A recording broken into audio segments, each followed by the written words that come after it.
Ching chong, ching chong, bing bong, bing bong.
Hola, hola, hola.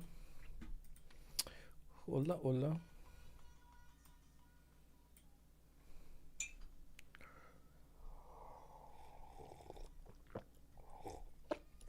Me. Hi, baby. You want to be on camera?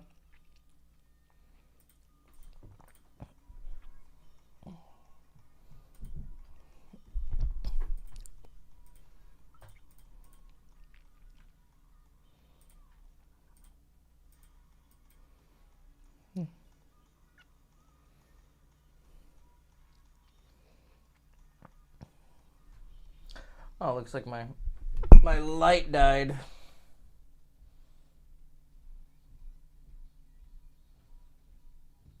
One second, let me go get it. The charge.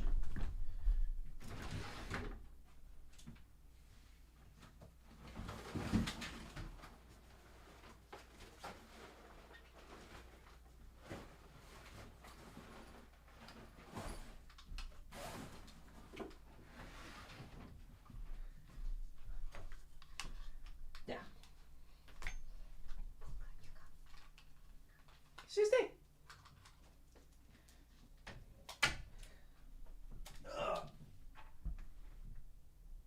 Let's see.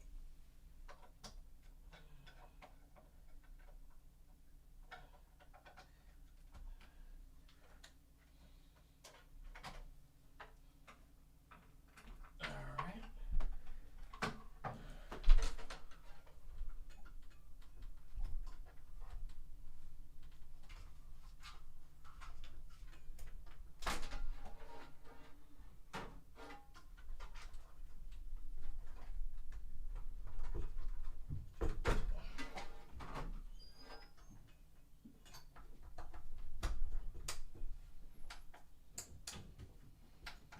There we go. Hi, Nana.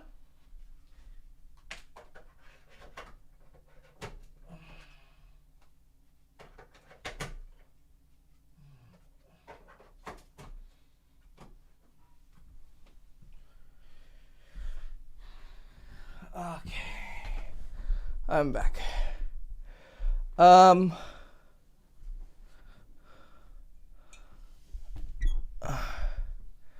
How's your week been, Hector? Pretty good, man.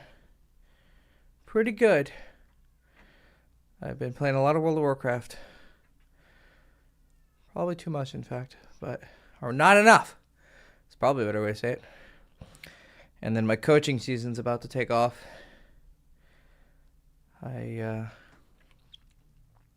Thinking about doing a discount for my coaching for my birthday month, April. I was thinking about doing a pretty nice discount to get some people jumping in.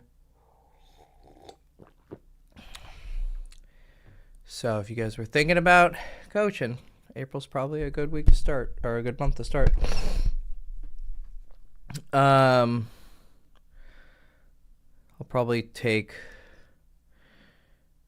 I don't know, 5-6 new people, because I think some old people are going to be, I'm a Taurus, Super Taurus. I'm a Taurus sun and a Taurus rising, but I have a Pisces moon. Cold Approach book. Yeah, cool, man. Sure. Yeah, I could definitely help you out. Did you end up scouting some spots? Any advice on how to be dominant as a high empathy person who's also a switch in BDSM? I mean, there's a little bit of a contradiction there. I mean, if you're switching, you kind of by definition can't be totally dominant. It's kind of like saying like you have a 9 to 5, but you want to be a really super like free person, like free personality, like you never filter yourself. Well, if you're spending 40 hours a week in an office having to filter yourself and you can't say the shit you want to say, then you can't really say you're being free, right? So you can't be dominant and then submissive with women, but then want to be dominant. I think you got to choose a lane and go for it. I think honestly, being submissive as a man is generally unhealthy. Trev, were you the one who jumped on the call and we had that little chat? And you were like, no, you weren't. Okay. Did you watch me talk to that guy? That's why you ended the relationship? Because I talked to that guy like a couple weeks ago. That was the one you watched. Okay. And he was like not really that into her. He kind of just dated her because she was like nice, but he wanted to see other girls, and he had already cheated on her once and stuff like that. Exactly. Okay. So you were in a similar situation. Yeah. Well, if you did it and you're happy you did it, then it's probably good. Because if you stayed in the relationship and weren't happy with it, you'd essentially be torturing her. You were honest with her the whole way through, but it just felt wrong. So you did a situation where you're like, hey, I'm going to sleep with other girls, and she accepted it? Or, yeah. Yeah, I did that with my wife when we first started dating. I did a one-sided monogamy, but I mean, you feel awesome. I'm not going to pretend I didn't feel like a G. I even almost had 2 girlfriends at a time, one point. But it just, something felt wrong. Like I was honest, so I get a lot of points for that, but it felt wrong. I honestly think that this whole like king with like a bunch of girls thing is maybe not the healthiest. Yeah. Maybe there's a way to make it work. I don't know. I don't know how to make it work. I can't see it not hurting the girl. Yeah. You are like kind of. I mean, it's definitely easier for a guy versus a girl. Like girls can kind of be more okay with it as the man sleeping with a lot of girls. But that doesn't make it more moral. Like you gotta. I think that's what a lot of these red pill guys is. They're like, oh well, out through history, men have all the wives, and it's like, yeah, but there's probably a lot of problems. And just because girls are more like okay with it doesn't actually make it more moral. Now, can I say unequivocally it's immoral in every case? Like, can you have a situation where you have like 2 wives or fucking something that works? Maybe. I just haven't seen it work. And I don't know if the people saying it works are just like coping. Like, wouldn't she rather have him all to herself?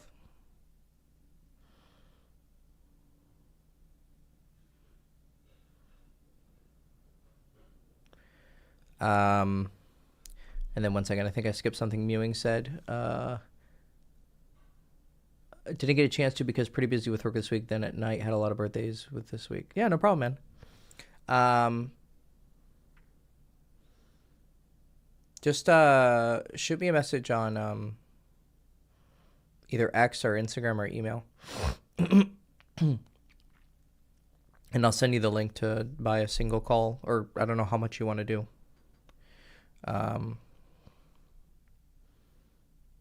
If you haven't guessed, I live somewhat nearby you. So we could do in person, but it's probably significantly more expensive, I'll be honest with you. Like there's a reason I know all the areas that you that you're talking about viewing. But it would be significantly more expensive. So yeah, I'm nearby you. Yeah, I'm pretty nearby you.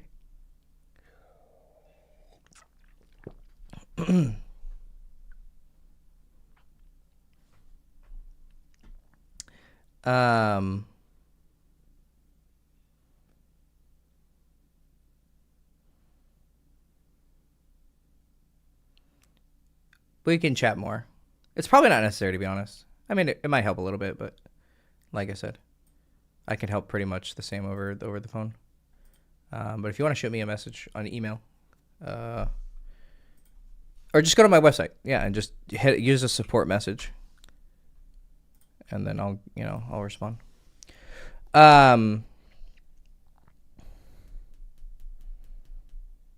So, Trev, let me get back. Let me get back to Brian. I want to be predominant. I'm told I need to be that as a man. I enjoy being somewhat dominant, but I just want to relax into feeling in love without having to control the frame. Or I'm probably getting some things confused. Okay, yeah. So when you use the word switch, so the word switch is used in the BDSM community, right? And or in the gay community. And it's meant to mean like you either do the fucking or you get fucked, right? You do both. Whereas a bottom is the one who gets fucked and dominant is the one who does the fucking. Or with like girls, if you're submissive, like the girl is like, I don't know, fucking pegging you or some shit. So when you say you're switch, what you kind of communicate is that like this girl's gonna like tie you up and peg you, which I don't think is what you meant. You're taking dominance too far, right? You're thinking dominance means like I have to control everything. That's not that's a very extreme definition of it, right? You can be like ooey gooey with love, like, hey baby, I love you. Like you could be that way with a girl and still be dominant. Like a lot of these, like I said, I think it's these red pill guys, they kind of set up this atmosphere where they're like this all the time, like constipated, and the girl's always like, oh my sexy hot dominant. First of all, they're probably not like that all the time. I'm just telling you right now, they're probably not. They're probably like kind of sweet and ooey gooey. There's even memes about it on the internet where it's like she's like secretly recording him and he's like, oh, my huggy snookums. And then like he sees she's recording, he goes, oh, and he has to act all cool. Like, if you've ever been in a relationship, like you can be sweet with girls. Like there's nothing wrong with being sweet. What I would consider a submissive man is the man who is always like that overly emotional person, and then the woman is actually the more stoic, unemotional, like 80% to 20%. That's when I would consider the man the submissive one in the relationship. That doesn't mean he's getting pegged. It just means like he's the more emotional one.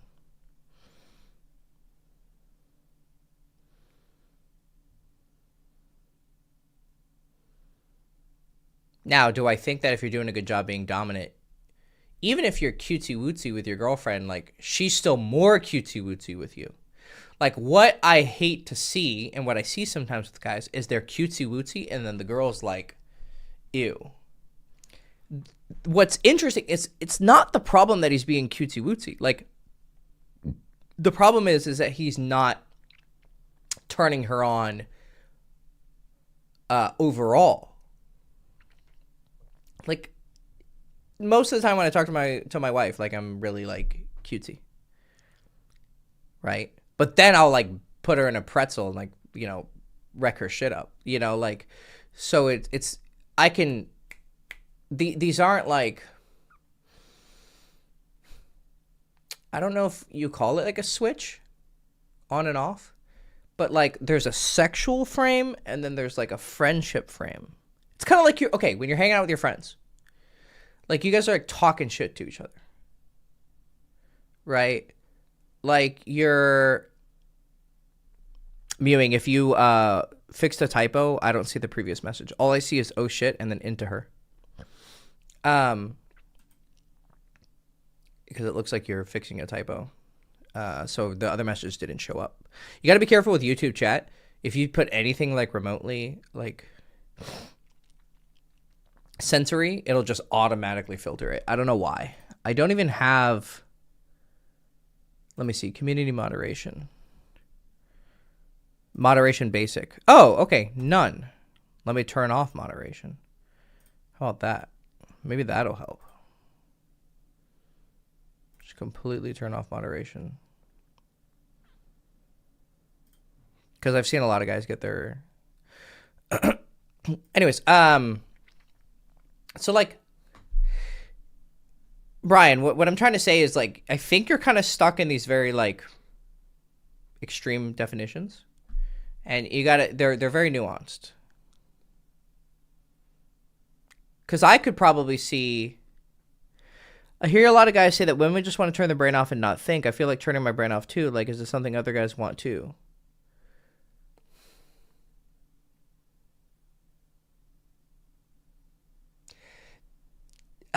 This is so big of a topic. Like, yes, girls do want to be the cutesy, I don't worry about things. I have a man who's in charge. But that's a comfort thing. Like, if she feels comfortable around you, then she'll do that. Now, there is also like I feel safe. Like, comfort is about safety. Like, this is a strong man. Like, if you're in public.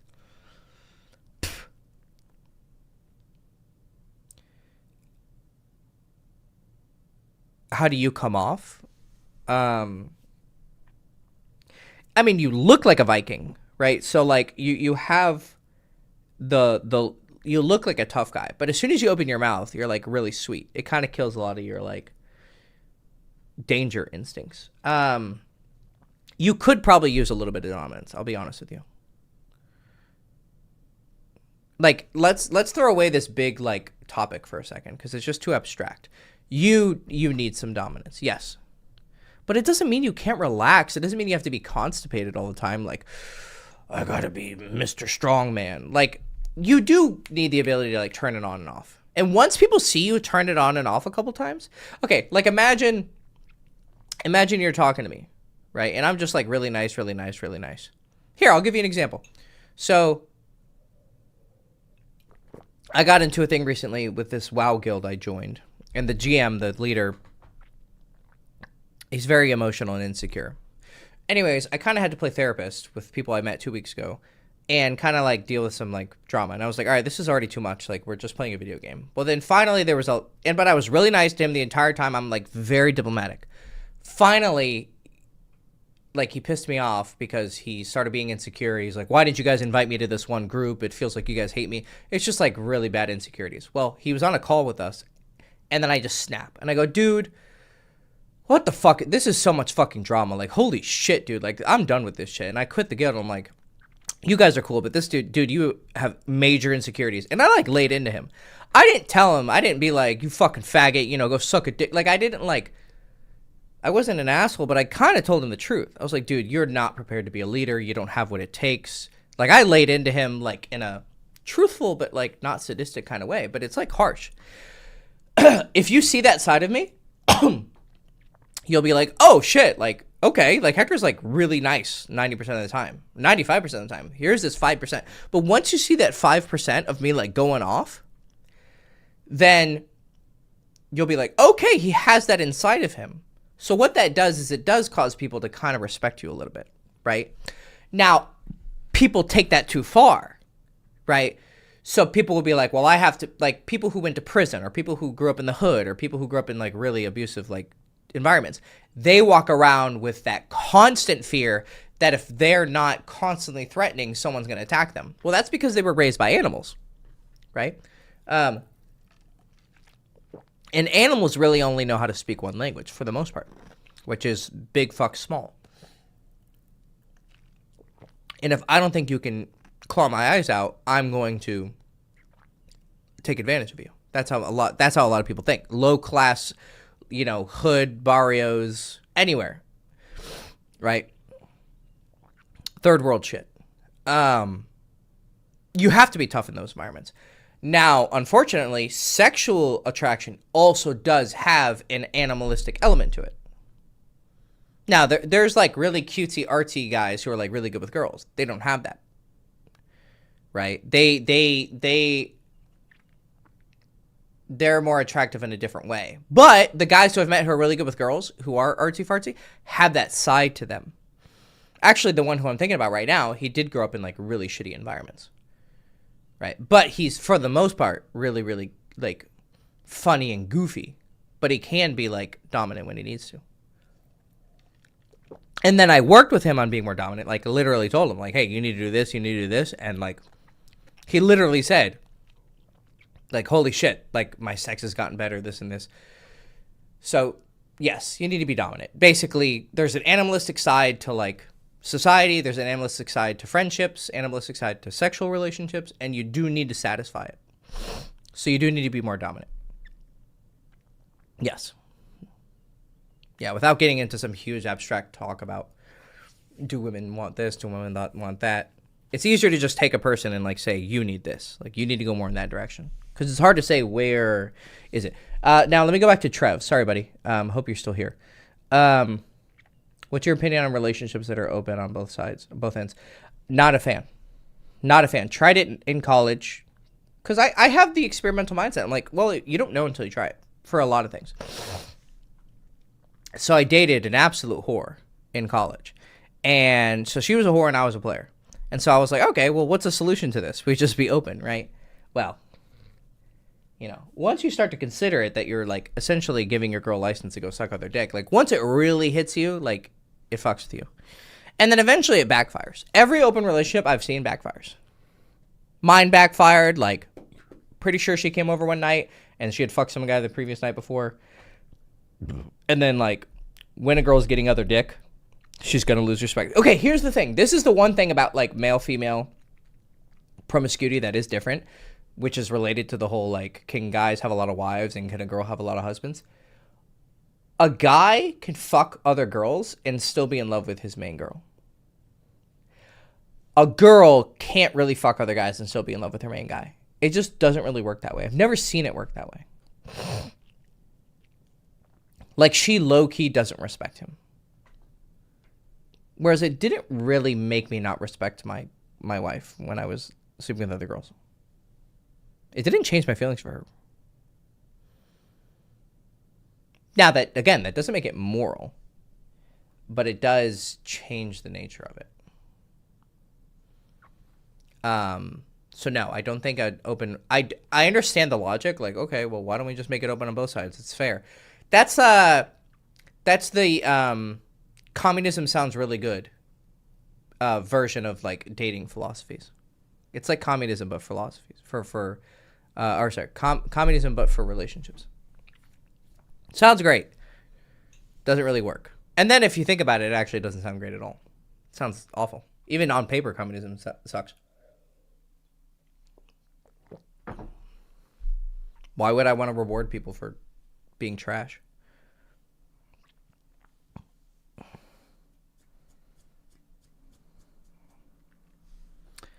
So no. I think you should have either casual relationships or a serious relationship. Whether it's a one-night stand or a fuck buddy, okay. But as soon as you have a serious relationship, I think you should take it serious. Like, just strict monogamy. No fucking gray zones. Gray zones are gay for the most part. So I'm not sure if you're still here, Trev. Sorry that it took me a while to get to that. How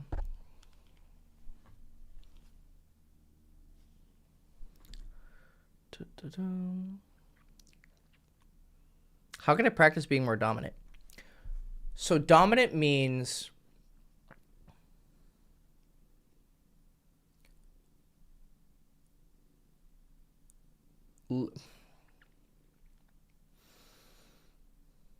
being in control, right? Oh, Trev, you stepped out. If you just want to rewind like 2 minutes, you'll see.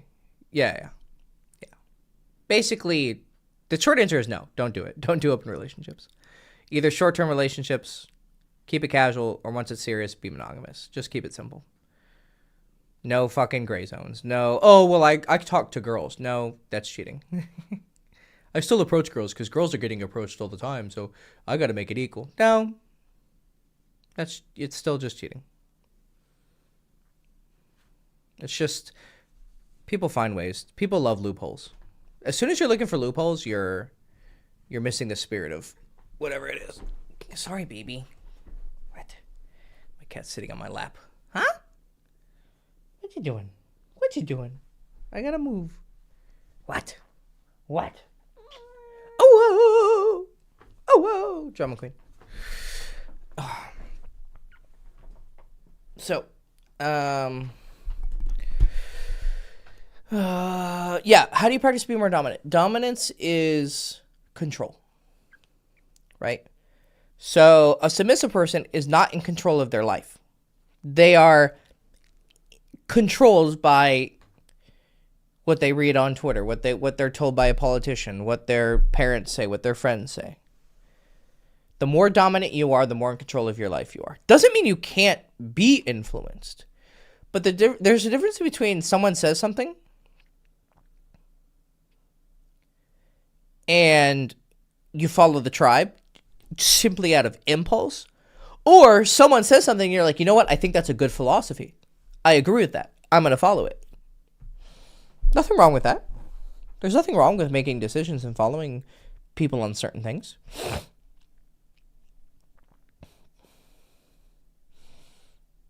I've tried all sorts of stuff because people advise it. I mean, that's how I learned a lot of, like, dating stuff. Is, like, listen to everyone. And I've tested things. That's why, like, I know what I know.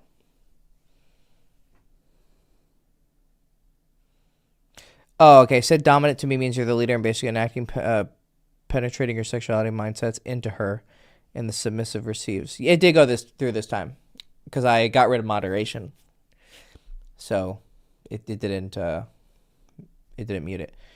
Yeah. You're okay.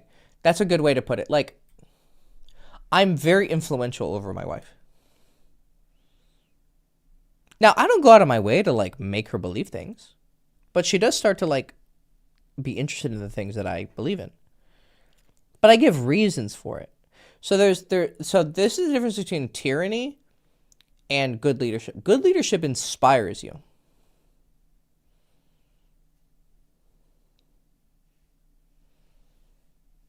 Good leadership doesn't really have to, I mean, it can have some firmness to it. Hey, you should do this. Hey, you should do this. But there's a difference between grabbing someone and making someone do it, or threatening them with violence if they don't do it, and, like, firmly telling them it's a good idea to do this.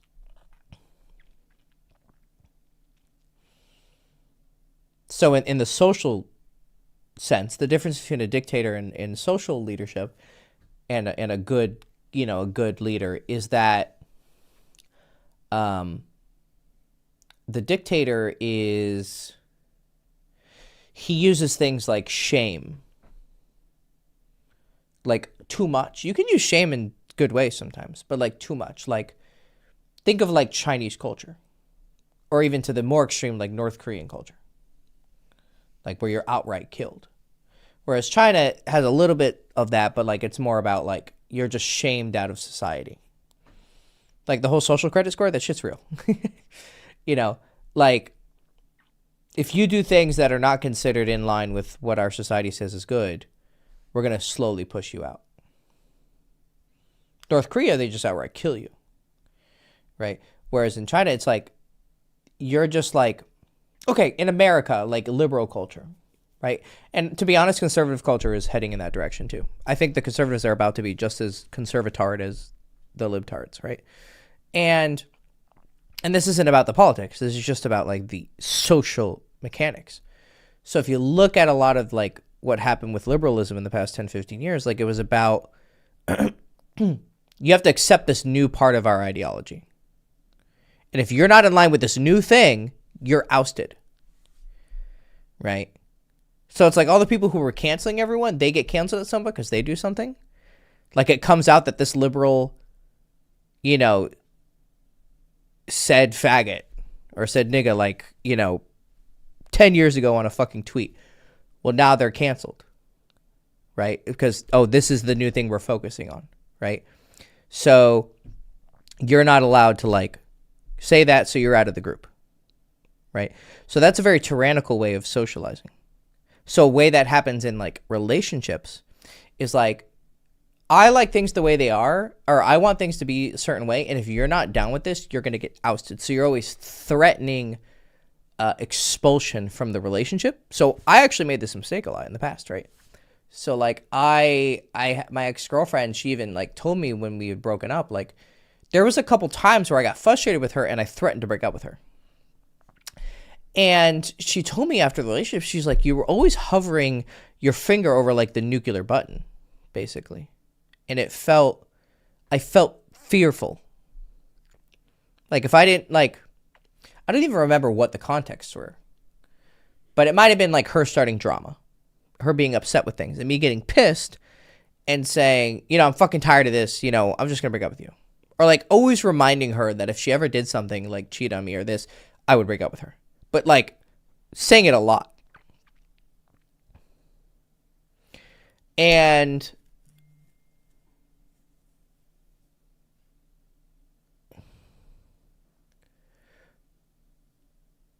this moves into a point where you're not being dominant anymore. You're being tyrannical. But there are times when you do need to be strict. Like, I have two examples. So my ex-girlfriend, the Romanian girlfriend, she wanted to go on a trip with her friends to Greece. And they wanted to rent an apartment and just, like, drink all weekend and just hang out. Well, most of the people in the group are cool, except for there's this one guy in the group, and he's kind of like the alpha in that group from high school friends. And he 100% wanted to fuck my girlfriend. And whenever he was around me, he tried to, like, be dominant. Like, he would try to sun me. Like, he would try to, like, say certain things or act really cool and kind of, like, low-key insult me without straight up insulting me.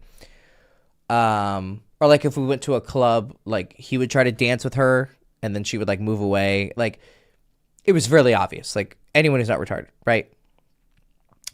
And it didn't really work too much. But, unfortunately, she was attracted to him because she knew him for a long time. And he's a tall, good-looking guy. And he's, like, social. Like, I can recognize that he has some skills. And she was attracted to him. I could tell, right? So I was like, okay, I could be in this situation. And I've been in a room with him. Like, one time he tried to sun me about something. I forgot what it was. Or he asked me, he was like, why did you move to Romania? It was one of the first times, like, we met him. And we were all hanging out in my girlfriend's apartment. It was, like, a bunch of her friends. And he was like, oh, why'd you move to Romania? And I was like, oh, the girls are really hot. And he's like, basically, like, shocked I would say that in front of my girlfriend. But, my girlfriend knew I was a dating coach. Like, so I knew how to handle him. Like, you just have to like, saying something like that is, like, pretty baller. Like, it's like, yeah, I want to fuck bitches. Or I want to fuck your women. It's kind of like dominant. Like, I'm here to fuck your women, right? And I'm fucking her. Like, I literally took her virginity. Like, she was the, like, hot girl of her high school group, and, like, no one could fuck her because she was a virgin, and I was the first one to crack. And so I knew I could handle it, but the question was, do I want to? Like, this is just, why do I want to be around someone who's definitely a shark, right? So what I said to her was, no, I don't want to go. But you can go. Because she's like, okay. And I'm like, I just don't really feel like hanging out with that group. Like, your friends are not my friends, basically. Now, I'm not like, oh, yeah, I don't want to hang out with Ciprian because he's that's his name, because he's a fuckboy and it's just going to be exhausting, right? Because he's just going to be an asshole the entire time. I was like, nah, I don't want to. And she's like, okay, well, like, would it be cool if I go alone? I was like, sure, you can go alone, but I'm going to break up with you. Like, I'm not like that kind of guy. I'm not going to be cool with you going and, no, it's just not my thing. And it caused a little bit of a drama, but I stuck to my word. Now, I don't think that's tyrannical. Or like she wanted to go study abroad in Paris for the summer. And I said, you should go. I said, fashion, she was a law student, but she wanted to go study fashion. I was like, I think you should do it. Unfortunately, we're going to break up, but you should go do it. So she decided not to do it, which I don't think she should have did that. I think she should have did it because we were kind of already, I think, close to breaking up. And we did eventually break up a little bit later. And then she lives in Paris now.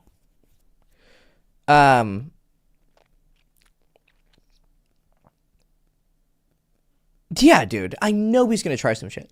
I'm not going to be able to relax. Plus, here's the thing. It also is I don't really trust her. Like, there's some part of me that doesn't trust her 100%. Because the first week we dated, like, I just took her virginity. And we were at a house party. And I finally met all her friends. And she got a little tipsy. And I remember, like, this is why I don't trust her. She was, like, talking to me. And she saw him through the window. And she went like this. And, like, blew him a kiss. And I was like, I should have broken up with her, like, right there then. Right? Because that's some horse shit. I don't think she ever cheated. There wasn't really any points where, like, I think she actually cheated. But, like, I'll be honest with you, though. So you're about to come at her for that. I was kind of a fuckboy. Like, she had this friend who clearly wanted me. Like, this friend was, like, thirsty as fuck for me. And I would outright, like, offer to have threesomes with this girl in front of my girlfriend. And, like, grab this chick's ass. And she had a boyfriend. And she would just, like, shamelessly flirt with me. And I was like, yeah, we should have a threesome. Like, literally say that in front of my girlfriend. And she'd be like, okay. Like, she was down to fuck. And, like, I would outrightly grab her ass. So, don't come at my ex-girlfriend too hard. I was also a piece of shit. Like, so I think I created an environment. Plus, I was a dating coach. And so, like, my whole thing is I'm fucking girls. And I did cheat on my girlfriend at the time. I cheated on her a couple times. So,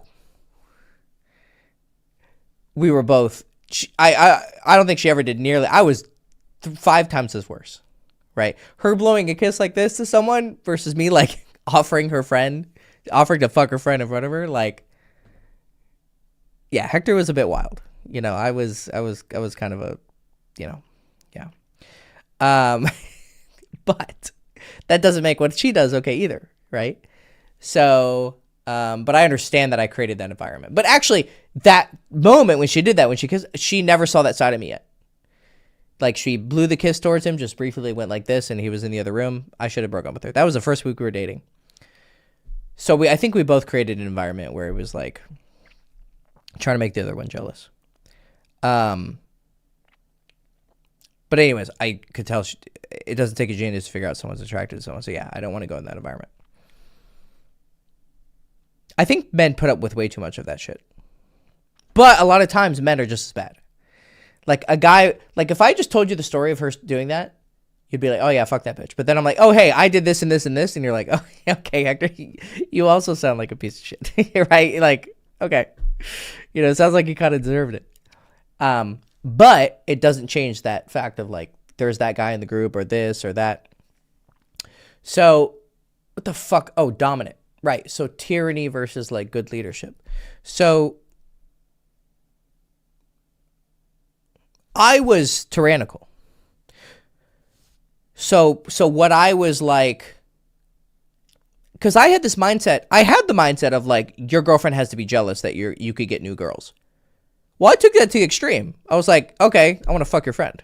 You know, like, and it does have an effect. Like, it does make her know you know, girls want your dick. Because it's attractive on that animalistic level. But it's very immoral and very unnecessary. I'm like the opposite now. I go out of my way to make sure I'm not flirting with girls. Like if I'm talking to some pretty girl who's like, you know, I'm buying ice cream.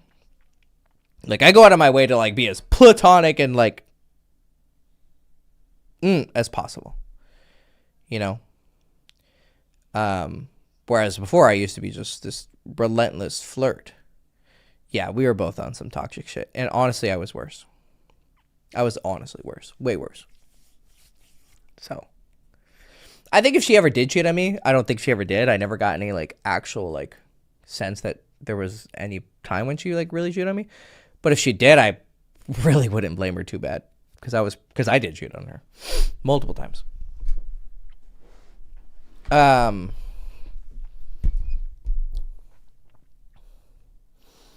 So being dominant in a relationship, in social situations, in friendships, there's going to be firmness. Like you have your opinion and it's your opinion. But there's a difference between having your opinion and, like, you have a friend who has really strong opinions and he, like, constantly tells you your opinion is wrong. That's dictatory, right? Having strong opinions and, like, I don't really agree, blah, blah, blah, blah, blah. That's, like, just being firm. But also, good leaders don't make it a point that every time they have to open their mouth. Being in a relationship in Romania sounds like stress, being surrounded by all that Balkan ass. I mean, yeah, dude. Eastern Europe is like, it's my heaven. They're like my ideal women. Romania, Ukraine, Poland. Like, those girls are just like, yeah. I can't. No. It's part of why I stay inside. Because I can't. I don't want to be around temptation. Because you can't really turn it off. Like, you're always going to have that dog inside of you.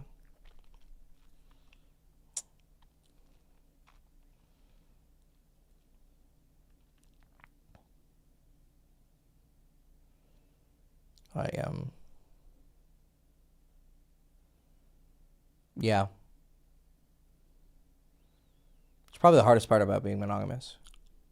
Is like, you're this really ambitious, high energy guy, and that always translates to high sexual drive. And you got to keep that in line. No matter how attracted you are to your girlfriend or wife, you're always going to want new pussy. And anyone who says otherwise is lying their fucking ass off. Absolutely lying.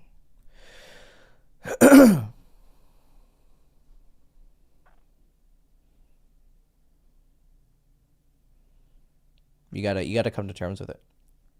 And just be smart. Like, I like listening to this hard style, and this one guy has this channel, and literally every fucking, like, here, I'll show you. Every fucking video of his is just like the most fat ass hot girls. Like, like, it's just like, what the fuck, bro? But it's the best music ever. Or it's like this chick. Like, this is 10 out of 10 to me. Just absolutely, like, smoking badonkers hot. And, but yeah, but I love this music. It's just like, every fucking time I click on a video, it's just fucking smoking hot pussy in front of me. It's like, Jesus Christ.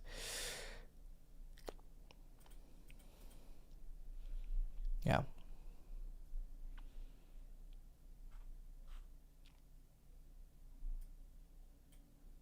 I understand why in history men have done the whole, like, multiple wives thing. Totally makes sense. But you gotta be disciplined. And honestly, it helps to find someone that you're really, really attracted to. That's part of why, Trev, going back to your example, or the other guys, I forgot what his name was. Oh, what was his name? Can't remember.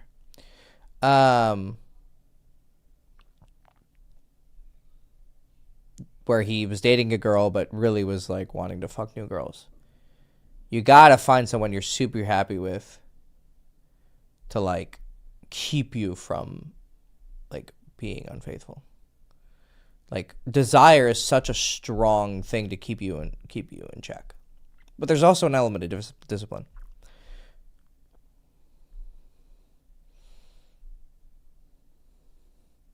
Also, it does help that, I mean, it's a mixed bag. Like, having a lot of girls does kind of reinforce your lustful behavior because it's like, well, if you fucked a bunch, you want more. But at the same time, there is an element of like been there and tasted that. So you, like, I'll see these girls and I'm like, it would be really fun to fuck them. But I've kind of been with girls of that caliber and like, but every new girl is a special, like, new girls you haven't fucked always have a special hotness to them. It's just like it's like a eternal law, right? Like new pussy beats old pussy, right? But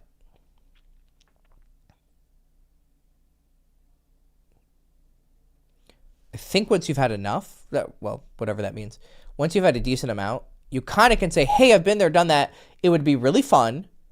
I'd feel like a G. I'd bust a nut. And then I'd be like, oh, okay. Was it really worth it? Was it really worth like cheating on my girlfriend or my wife? Or ruining my family? Was that couple seconds of pleasure really worth it? And for a lot of men, they decide, yes, it is. But there's a reason why they call it like a midlife crisis. Because it's someone who never got to live decides now it's time to live. So they throw everything away to live. Whereas if you kind of get it out of your system a little bit, then, you know, you kind of been there. Doesn't mean you won't still feel it. Doesn't mean like, oh, okay, I'm never going to like have desire for new pussy again. Like, that's just not true.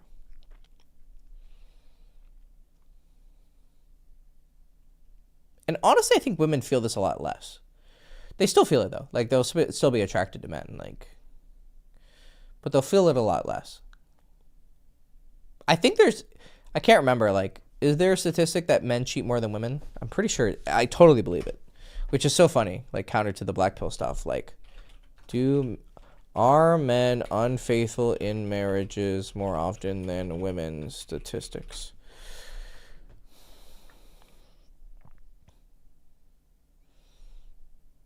20% of men, 30% of women.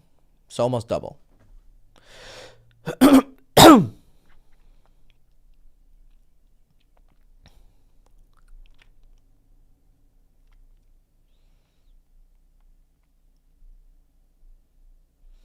Women report slightly higher rates in lower age groups, higher age groups, men.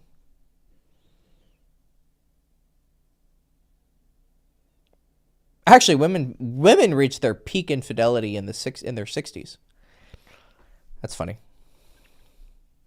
I mean, these are just like,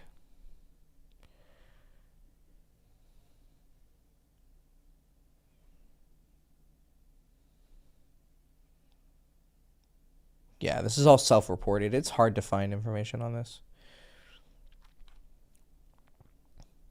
But I totally believe it that men are more unfaithful.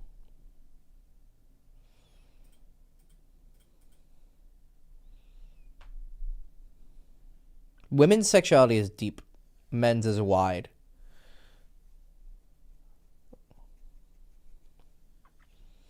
Like when women get locked in, they get locked in really hard.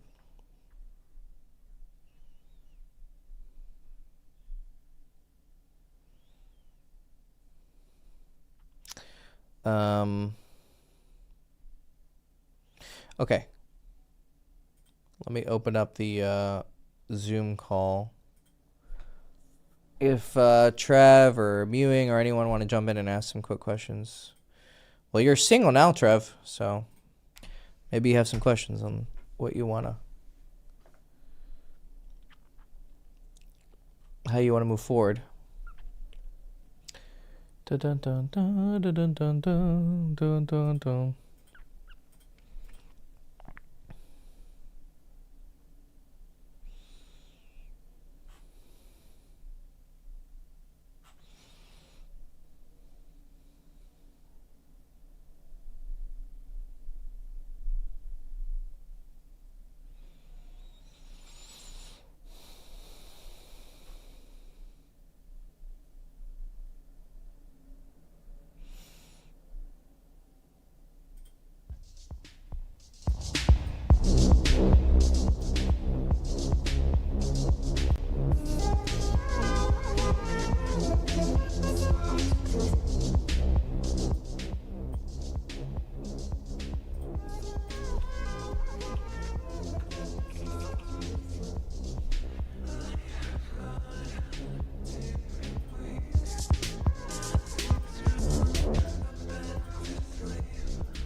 Well, you gotta come tell me about it. I'm glad she came clean. Because for her to unleash on you like that was pretty fuck shit. But props to her for apologizing. Everyone deserves to.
Alright, well, I guess I'll just continue on the whole dominant thing. Yeah, I mean, I kind of went sidetracked in a lot of different directions. But, yeah, being dominant is love stream of justice. If you want to hop in here, Kyle, feel free. Wait a second. Did we not coordinate? Were you free this weekend? You weren't free last week. I can't remember.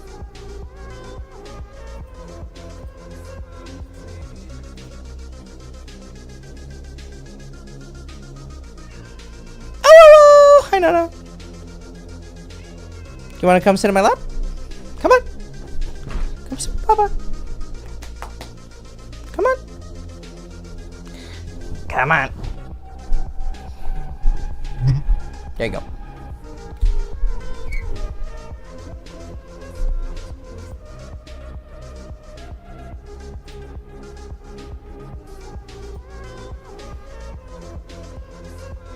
Acha.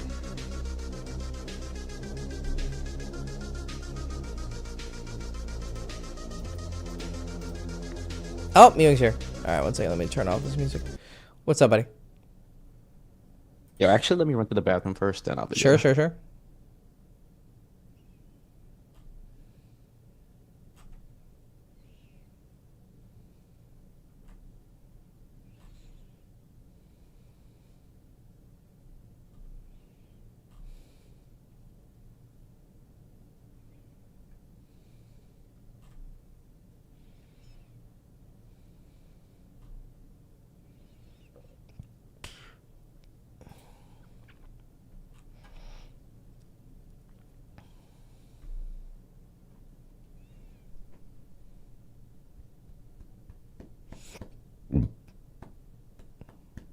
Acha.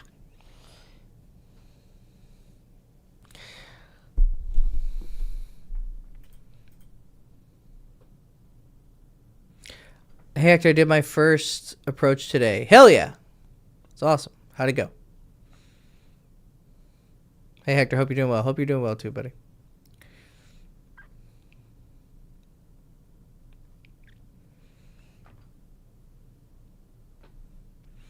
Look at this cutie patootie. Look at this cutie. Hi, Nana. Famous. You're famous.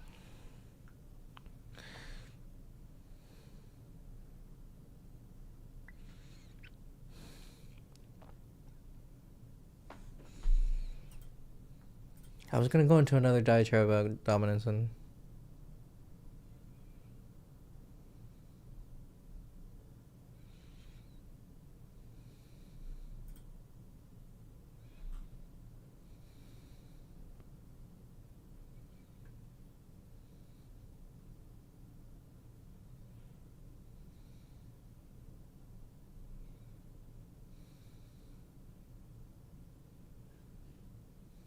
All right, I am back. All right. Yeah. Hey, how's it going? Good, good, good. How are you? Pretty good. This was since you're like somewhat in the area, this fucking weather's been fucking crazy Yeah. lately. Yeah, hot and cold and hot and cold. Having cold and cold. Yeah, I was like, okay. Mm-hmm. Very bipolar. But yeah, it was interesting because it was on a Thursday night that she ended up apologizing. And like the gist of it was I was about to like head out from the club that night. We like made eye contact for a second. And she asked me, "Oh, hey, are you leaving?" And I'm like, "Yeah, I'm about to leave." She was like, "Oh, can you like say, like say bye to me at least?" And I was like, I don't know about that. She ended up getting up and she's like, "Please, I really want to like talk to you." And I was like, this guy like comes over to ask her to dance, and I was like, you should probably dance with him, and I'll like think about it. So yeah, and eventually she comes back and she's like, "Yeah, I'm really sorry for like the way that I like handled everything and like how I talked to you that day. That was not fair to you at all because you were like really good to me in like all situations.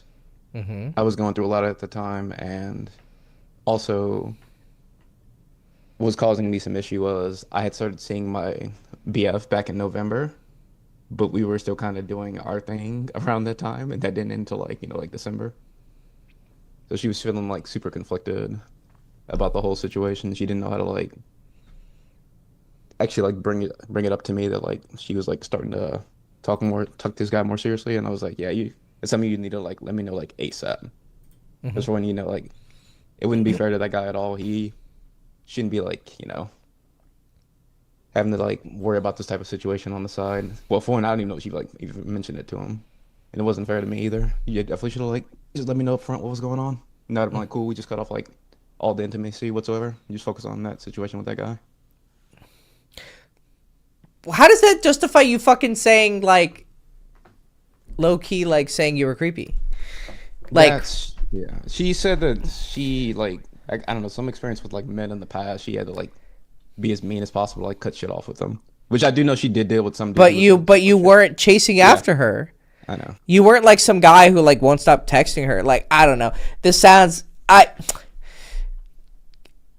think you still yeah, you should have been like, I mean, thanks for apologizing, but that doesn't really sound like a good reason to do any of that. So suck a dick, like no, I mean, you don't want to like cause animosity, but just like check mark in your head, be like, that doesn't fucking make any sense for the current situation. Like it's a shitty excuse. I was seeing my boyfriend, so I Yeah. wanted to cut things off with you and make sure you totally are not into me. So I'm gonna lie about what happened. The fuck is that? That's weird. That's weird behavior. This is an unstable person you're dealing with. Yeah. Just but in this case, because she is unstable, just like recognize she's unstable. So don't just be like, okay, cool, no worries. I appreciate the apology. You know, Like I said we're chill now for the most part. Also yeah, like hi every now and again. If she does want to dance, we'll dance. yeah. I'd probably still fuck a girl like this, though. I'll be honest. Your ass. I I, said no, I, right. I said you know what? I said maybe in a few years. Right now, hell no. But yeah, years down the line, she matures a little bit because she's only like what 22, 23. She's young. I'm like, you know what? That's also a big thing I even told her. I was like, with how young you are, if you were older, trust me that I was just you were so fucking done that I would have yeah, we would have never had a fucking conversation. But you're yeah, young. I'm gonna consider this to be a mistake, and I think young people are allowed to make a mistake. So, yeah. so as fucked Oh, up so as this you sunned was, her? Okay, yeah, yeah, yeah. The okay. whole it was really interesting because the whole dynamic. She looked like a little girl, like trying to get like I'll say daddy's Daddy's approval back. approval. Yeah, Like daddy's okay. approval back. And I was like, yeah, we're cool now. She's like, okay. She ended up like, hugging me and like holding on tight. And I was like, yeah, we're good. And is she still dating that guy or Yeah, no? she's still dating that guy. Yeah. And she's out here hugging dudes at a club and asking for. Nope, Yeah. nope. These hoes ain't loyal. These are But the I told girls. her, I said, we're friends. That's it. Yeah. That's Oh it. well, Yeah. guess what? It made her 10 times more attracted to you. So She did bring this really fucking cute Italian girl who I'm like interested in. fuck her. Like, that Fuck girl her. is fucking gorgeous. Fuck her. Fuck that chick. This is a group of friends because she was introduced to you by a different friend, right? that you ended up not fucking? No, it's a friend. They know each other, but she was Who's the like, girl who was the one who introduced you to someone? she was a older girl. She was like in her 30s. She just happened to notice her, and then like I don't know if maybe the younger girl told her that she might have been interested, and she just let me know about Right. it. So it is So yeah, the girl I'm thinking of. I don't know the whole situation. But you're most likely all right. 'Cause Yeah, she you had brought it up said to me out of I nowhere, was talking talking about to you this should go girl talk to and this she girl. told me you should. Yeah, exactly. Yeah, See, I do remember. yeah, Bam. So cool. It's just introducing new pussy. It's yeah. a pussy conveyor belt. So you want to work on cold approach? Yeah, I noticed that I had tried it a few times. No, I'm not even gonna fucking lie about it. I had thought about doing it and I like kind of like froze up for it, but I was like, oh, this is fucking different. Because I'm not used to like freezing up. And I was like, I don't know what the block is right now for me. Well, And there's a I'm like, context in yeah. night game. Like we're all here to socialize, so there's kind of a unwritten or a unseen contract. Yeah, night game / social circle. I was like, I just go. Sure, Yeah. sure. Yeah. I know why you're here. Right, you're not here to read a book Yeah. and be left alone. Whereas someone walking to work or like walking from work, like they're not necessarily like looking, but it doesn't mean they're not looking either. You don't know, right? So you just go for it. So there is a bit of like, it's like door-to-door sales, but sometimes door-to-door sales work. Sometimes someone does want solar panels, you know? It just depends. Is there an element of like 60% of the girls are pretty much, they're off the market? Yes. So there's a 60% chance that you're going to run into someone who is in a, what is the actual stats? What percentage of adult women are in relationships currently at any given time? 56%. Meaning they're either married or living with a romantic partner. That's a pretty strong definition. What about in relationship? Okay, 69%, nice, Okay. report some form of a committed. The stricter living with a spouse or partner measure is from census data. Okay, so it's actually even higher. It's 69%. Okay, so 70%. So 7 out of 10 women you're going to meet are in relationships. And we're ignoring the whole, like, guys who don't care if girls are in relationships. Like, 7 out of 10 girls you're going to meet are just, boom, not available. Okay.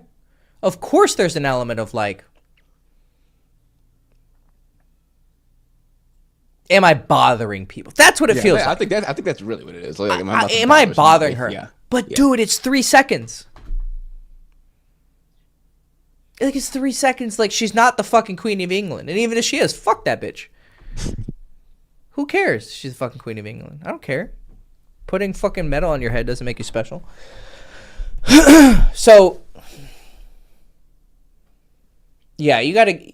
And plus, you're not bothering. You are offering a product.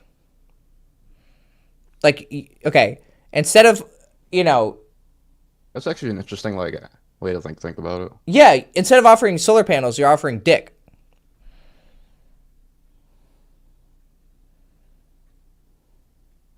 Now, if you have trouble with that mentality, it means you don't see yourself as You see valuable. that way? Yeah. You don't see it that way. I got no issue with that, but Yeah, but you don't. Like, you're definitely missing that swag. 100%. Like, just from talking to you, you're definitely missing that element of, like, I'm the shit. And part of it is, I mean, what's your lay count?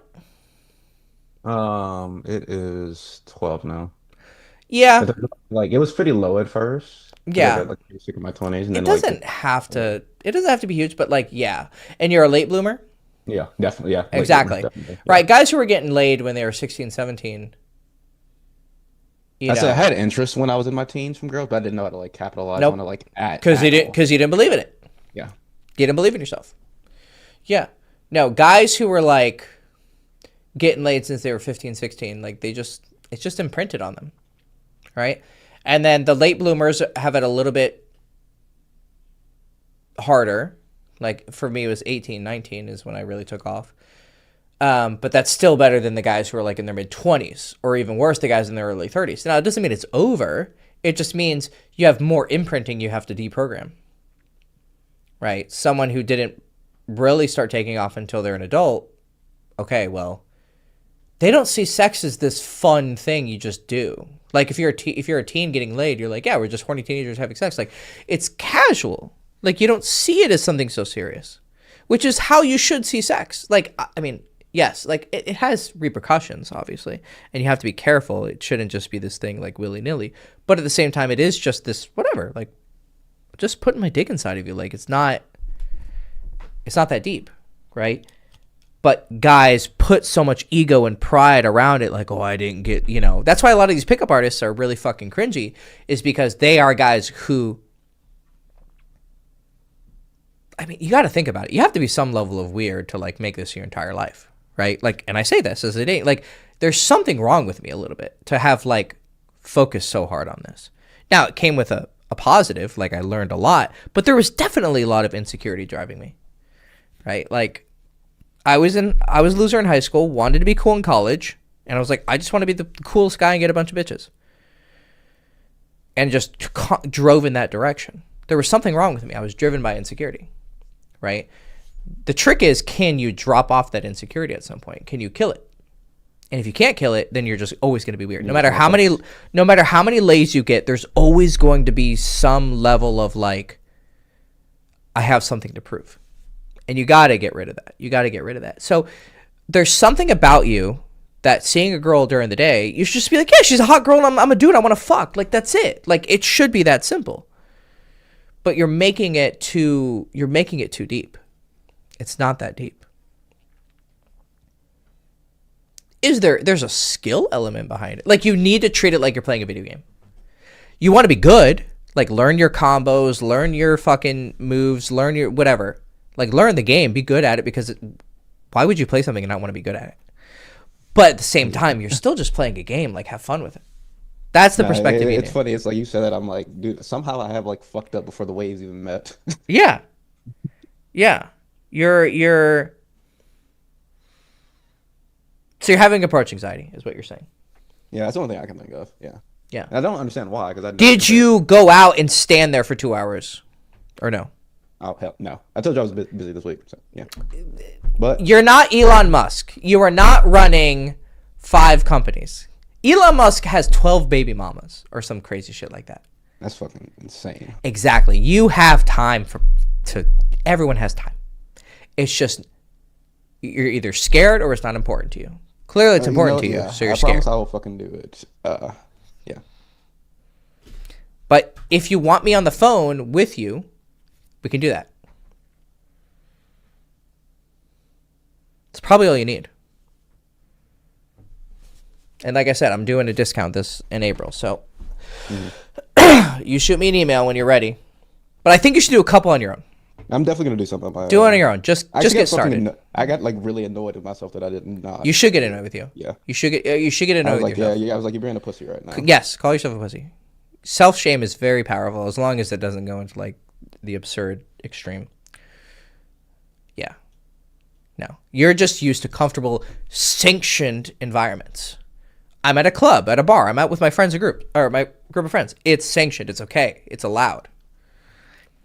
Bro, you live in GTA. Just go. Look at this pretty motherfucker. God damn, he's handsome. Look at this guy. What up? What up? What's up, man? We're harassing Mewing, trying to get him to do cold approach. It's all good. If you go too far, I'll just talk shit to you. So. Exactly. There we go.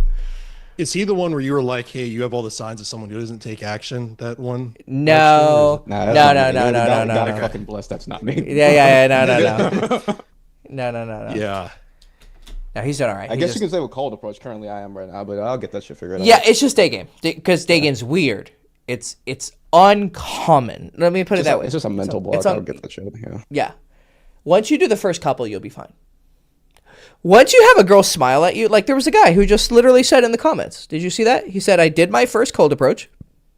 I was retarded, but I couldn't think because she looked amazing, so I stayed too basic like a fucking robot, but she was really sweet. So even he fucking spaghettied that shit, and still she was sweet. Most girls are, the most responses you're going to get are like either really sweet, thank you, I appreciate it, but I have a boyfriend.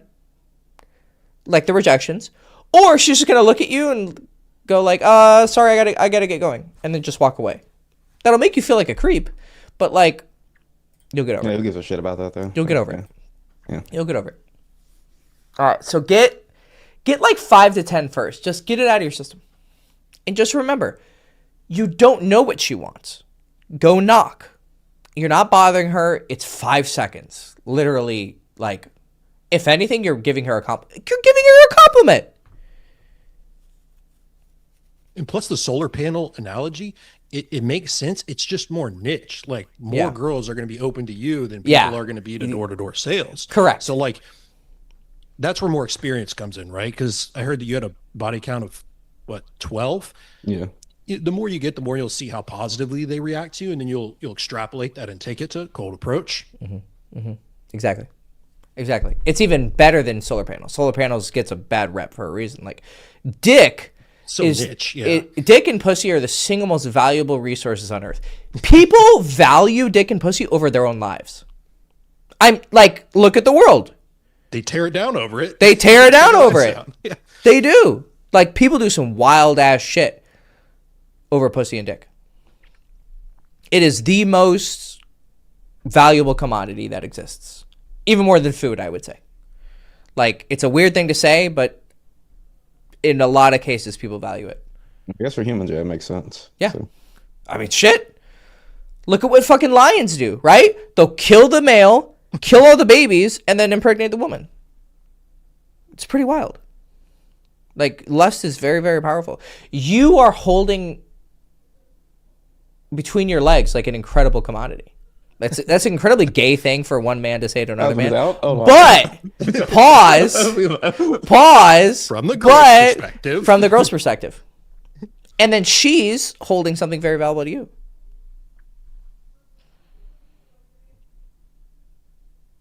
Now, the pussy is a little bit more valuable to most people because most men are lower value than most. Like, the median woman is higher value than the median man. But high value men are like the most. Like, if you want to go back to the king analogy, like, yeah, the king inseminating 1,000 women, whereas there's no pussy on earth that 1,000 men are trying to have babies with. They're trying to fuck it, but they're not trying to. You understand? Like, it's. So you haven't yet become valuable enough to think this way. You can't like fake your way into being like, oh, I'm the shit. Like, you can't like brainwash yourself. But the starting point to get you to do the work to become that guy who thinks he's really cool is an act of faith. Like, I think that one day I could be that guy. Yeah, I do. And that doesn't sound very convincing, right? Yeah, I do. I believe it, to be honest, yeah. Okay. I don't feel it yet, right? But it's okay. That's how you practice. You keep saying it. You keep saying it. You keep saying it.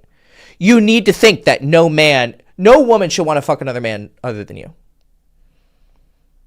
That's how you should eventually get to. Obviously, you're not retarded. You're like, yeah, I mean, there's other attractive men out there. I realize it. But if you brass to tacks, Kyle should think he's the best guy in the world. And I wouldn't respect him if he didn't think that. I think that about me. Trevor should think about like that about himself. What's up, man? Like, you should think you're the shit. But you're more competing with yourself. You understand? Like, yeah. I mean, technically you are competing with other people. Women are, like, men and women are competing for each other. 100%. But you should be so arrogant that you don't even consider other men really your competition. Like, it's kind of like the, I don't even think about you meme. Like, other men see you as competition. I don't even think about them. You should be that arrogant and delusional. No, like, was that the silverback turning his back to somebody? Yeah, oh, the George St. Pierre. Yeah. Exactly. Like, I'm so I'm so unafraid of you, like you're not even a threat. But at the same time, don't be retarded. Like I said, if you have a girlfriend and she's like, oh hey, my coworker wants to grab coffee to talk about some project, and it's a guy, and you're like, no. If he wants to talk to you, he can be at the office. You know, like you can still have like standards. You know. Okay. I think I'm the shit, but I'm not going to go to East St. Louis and just like walk around. And just walk around. You know, like I can handle myself, but if a guy wants to shoot me, he's going to shoot me. You know, like it's, you know, yeah. But yeah, you need some more big dick energy for sure. And it's in the way you talk. Like you don't have that feeling yet. You don't have that aura. Somebody says that I remind them of the way Prince talks.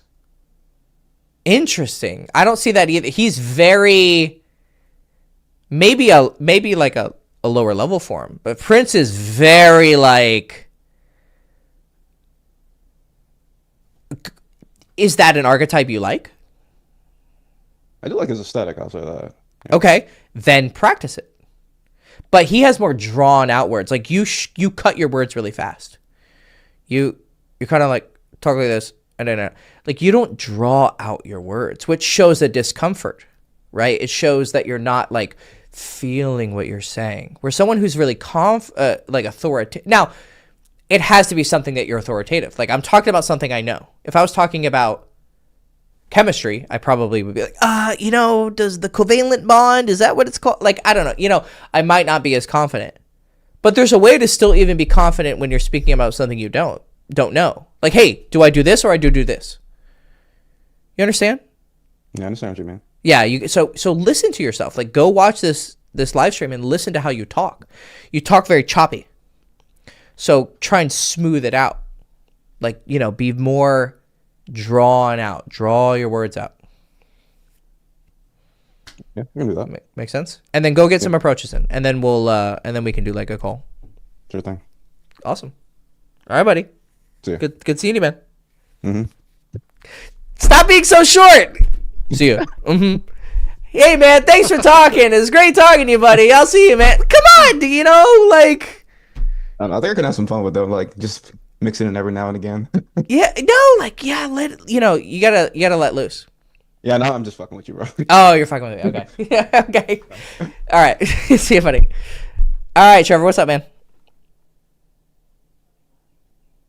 Yo, what's up, man? How you doing? Good. How are you? Yeah. Cool. How you doing? Oh, I'm doing all right.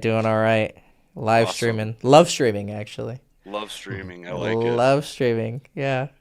So So I don't have like a specific question, I guess. Yeah. But I just kind of want to come on and talk to you and Yeah. Yeah.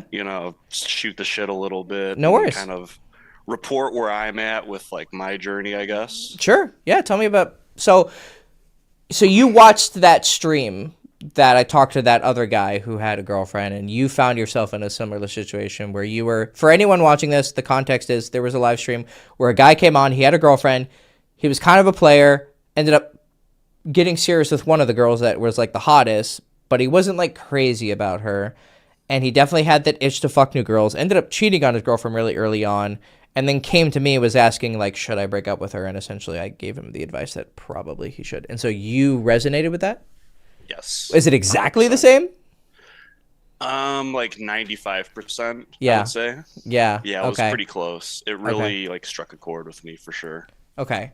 Well, that's interesting. Yeah. So how long have you been watching this channel? I think it's been close to 3 years. Okay. Actually, you were the guy that like really got me into day games specifically, and then like cold approach in general. Like I discovered your videos. I was into like dating coaching advice for like 5 or 6 years. Who were you but watching mostly? Like, who are the other people? How did you like branch into this? I'll be honest. I started with like red pill shit. Okay. You know? Like and then, entrepreneurs in cars, or like Rollo Tomasi, or like what area of red pill? well, what's funny is I actually learned about red pill from a girl that I dated. Okay. Interesting. It's funny because she was like kind of conservative, Mm-hmm. and She was an African immigrant. She was gorgeous, Sudanese. And Interesting. we went on a date when I was in my early 20s. And Okay. I was like totally a pussy. Nothing Yeah. ended up happening, but we stayed in touch. Yeah. And then like 2 or 3 years later, we matched again on a dating app and we Okay. went on another date. And I was Okay. still the same like pussy, Yeah. basically. And she gave me feedback and she was like, hey, like you should check out the red pill. She's basically trying to tell me like you need to correct some Yeah. mindsets. Yeah. And Wow. then I Oh. discovered entrepreneurs in cars and like fresh and So fit I and all guessed that. it. Oh yeah, yeah, exactly. There's that whole little circle of like rational Yeah. male and fresh and fit. Okay, cool. Yeah. So you were watching the podcast and them shitting on women, and you're like, Oh, yeah, you know, like gotta make money, fuck bitches. Okay, cool. And And then to be fair, like I'm sorry to cut you off. No, but, no, like, it's- I had like a lot of like bad experiences and trauma. Like my first relationship when I was like 16 to 20 was like just a fucking chaotic mess. yeah, And so I had a lot of like bitterness and Mhm. resentment, so Mhm. it resonated with me. And then I discovered Playing with Fire from that because Playing with Fire was at the time making a lot of content talking shit about the red pill, Correct. and arguing against them. correct. Yeah, he And then was. I started watching his content from that, and then Mhm. I was like, okay, I'm gonna start like leaving behind all this bullshit and start taking action. And then I actually started to like, you know, get some progress, get some results. And then I think you did a podcast with him. So you saw it or on his he- channel, the one where I Yes. talked to him. Yeah. And he also talked about the Girls Chase forum a lot. So I Correct. checked it out. Because Playing with Fire first learned stuff from Girls Chase. Yeah. That's how he started, and then he did his own thing, and now he's in his own lane. And then yeah, I did a episode on his channel. He did an episode of mine.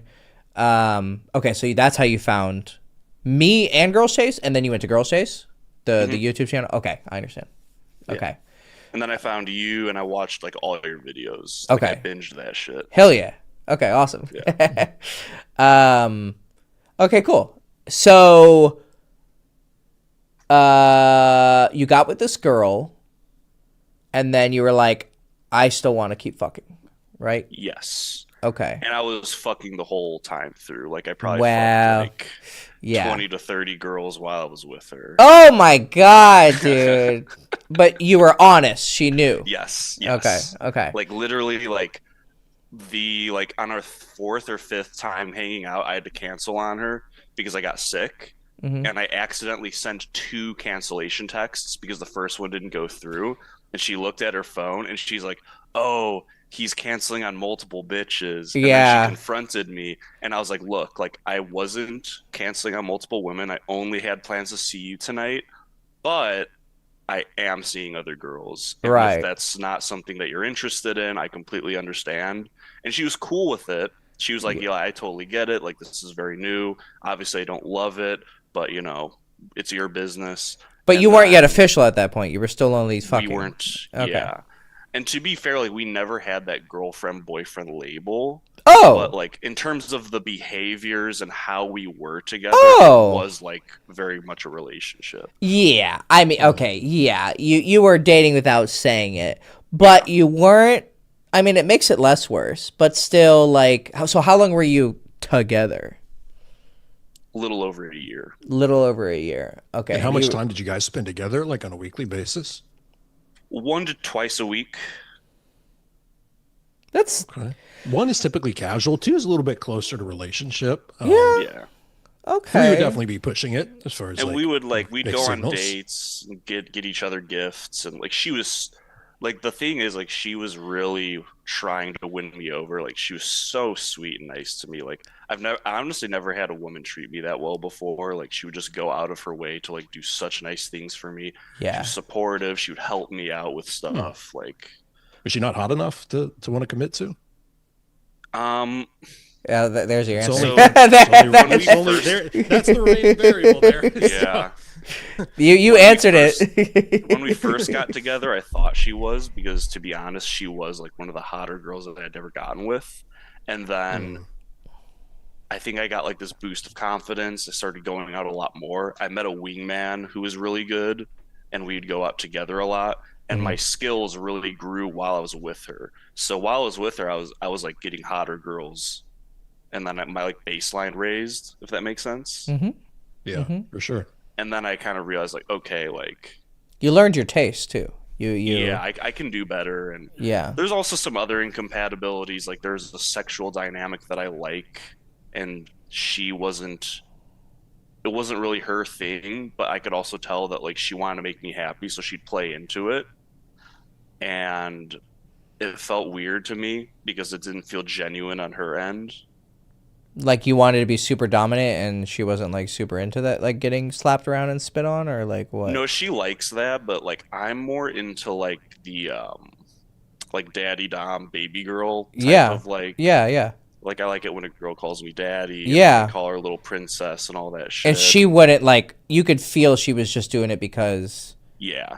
you told her to do it. I understand. I didn't even tell her to do it. I just told her I liked it, and then she Yeah. started doing it.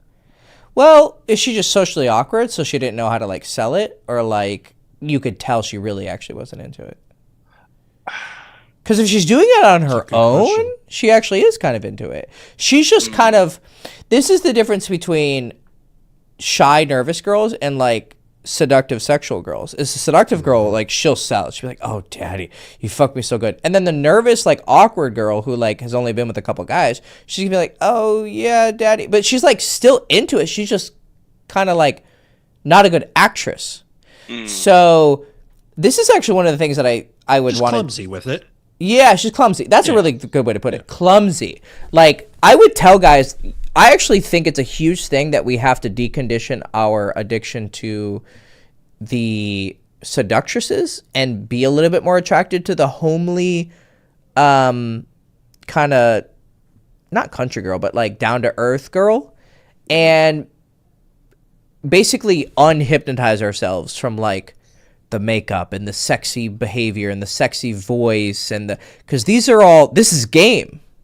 This is the female game, right? And you want to like a girl's beauty has to be something you judge the morning of after. Like that's when you know she's beautiful. Can she wake up a 10? Or does she have to put the makeup on to be the 10? Or like the act. Does she have to? Because girls can definitely trick you into thinking they're hotter than they are, just like men can. So what's your lay count now? I don't know. Okay, that's It's good. probably close to like, I mean, if we're talking like actual sex, like Yeah. maybe 40. Right, but like If we're talking just like blowjobs. sexual activity, blowjobs, pussy eating, all Yeah. that, probably close to 70. 70. Okay, yeah, you're moving fast. So, yeah, you're getting a feel for what you like. And what are the environments? Where are you meeting these girls? So last year I was doing a lot of night game, but I was also doing a lot of day game. Actually, I'm like primarily a day gamer. Great. Like last summer, like me and my wingman, we called it the summer of degeneracy because we were just like, Okay. we would go. I live in Chicago, and for day game, Chicago yeah. was great. Yeah, I know. Yeah. And we would go out sometimes like 4, 5, 6 hours and day game all day, and then we'd take a like 2-hour break, and then we'd night game for 3 to 4 hours. Now, with night game, I struggle because I think because of the venues we chose, they had really good like volume, like a lot of hot girls. But like I tend to do better in like the loud, chaotic club environments where it's like very physical and like things are just on immediately. Whereas these are more like quieter lounges where like it's more conversational. And I had a hard time pulling from those venues. I would get a lot of numbers and I have a lot of good interactions and whatnot. But like usually like I do better at these like loud, crazy clubs, and we weren't going to those. Were you drinking? I'd have like 1 or 2 drinks. Oh, okay. Sometimes 3. Right, but you're not like getting blacked out and shit. Okay. Yeah. What happened with the Interesting. numbers? Did they just like flake? Yeah, they would either like no response or a couple messages, and Yeah. then it would go nowhere. Okay, but you don't struggle with day game dates. You do well in conversations and dates, right? Yeah, the thing with day game, like I don't know. It's the thing is like I also got a lot better at day game very recently. Like I actually went on 3 dates from day game this week, Nice. and I have potentially a fourth one on Sunday, Okay. and that's going to be straight to the house actually. Oh wow. So what are you struggling with? Sounds like you're In doing those lounge it. environments, are you expressing intent in those lounge environments, or are you keeping it kind of like chill and neutral? Because that's a huge source for girls not following up.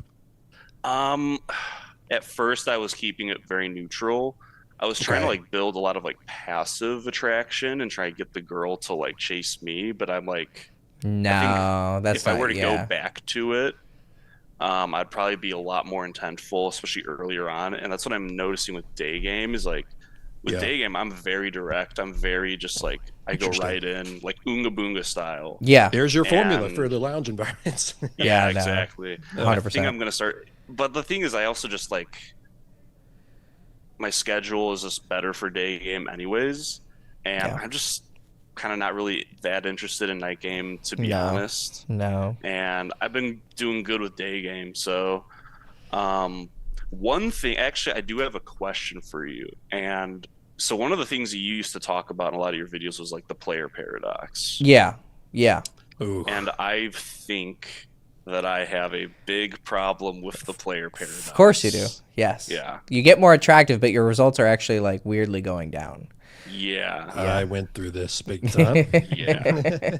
Yeah. I actually game a lot so I'm a personal trainer. Oh Not to like Jesus. toot my own horn or anything. but, Sure, like, sure, I'm yeah. I'm in pretty good shape. So Are you I do a lot tall? about 6 feet tall. Oh, you're killing it. Yeah. No, you Yeah. you got the So you got the physical thing going perfect for you. You're definitely in the T app and in Are We Dating the Same Guy? You're oh, I'm Yeah, definitely in the yeah. TF. I know that for a fact. Me I'm on the too. TF. Okay. You're not fucking married women who are your clients though, right? Are you? No, I don't do anything with my clients. Good for you. And I actually don't train at the gym. I do mostly online or like private clients. That's the fastest way to scale. Great. You're gonna Yeah, make the most money doing that. yeah. Okay, so is there a specific situation that really like went, oh fuck, I have this problem? Yeah, I've had like a few girls like kind of call me out as a player or tell me that I'm a fuck boy. In day game interactions, I'd get like the question like, so do you do this? Do this a lot? often? Mm-hmm. Yeah, do you do this a lot? And then in the gym specifically, there was this one girl that like I could tell like she's kind of like hovering around me. And so I started a conversation. It's going really well. Like we're actually vibing. And then I talked to her again. And I have this other friend at the gym. She's a girl. But I'm not interested in her. And she was talking to that girl as well.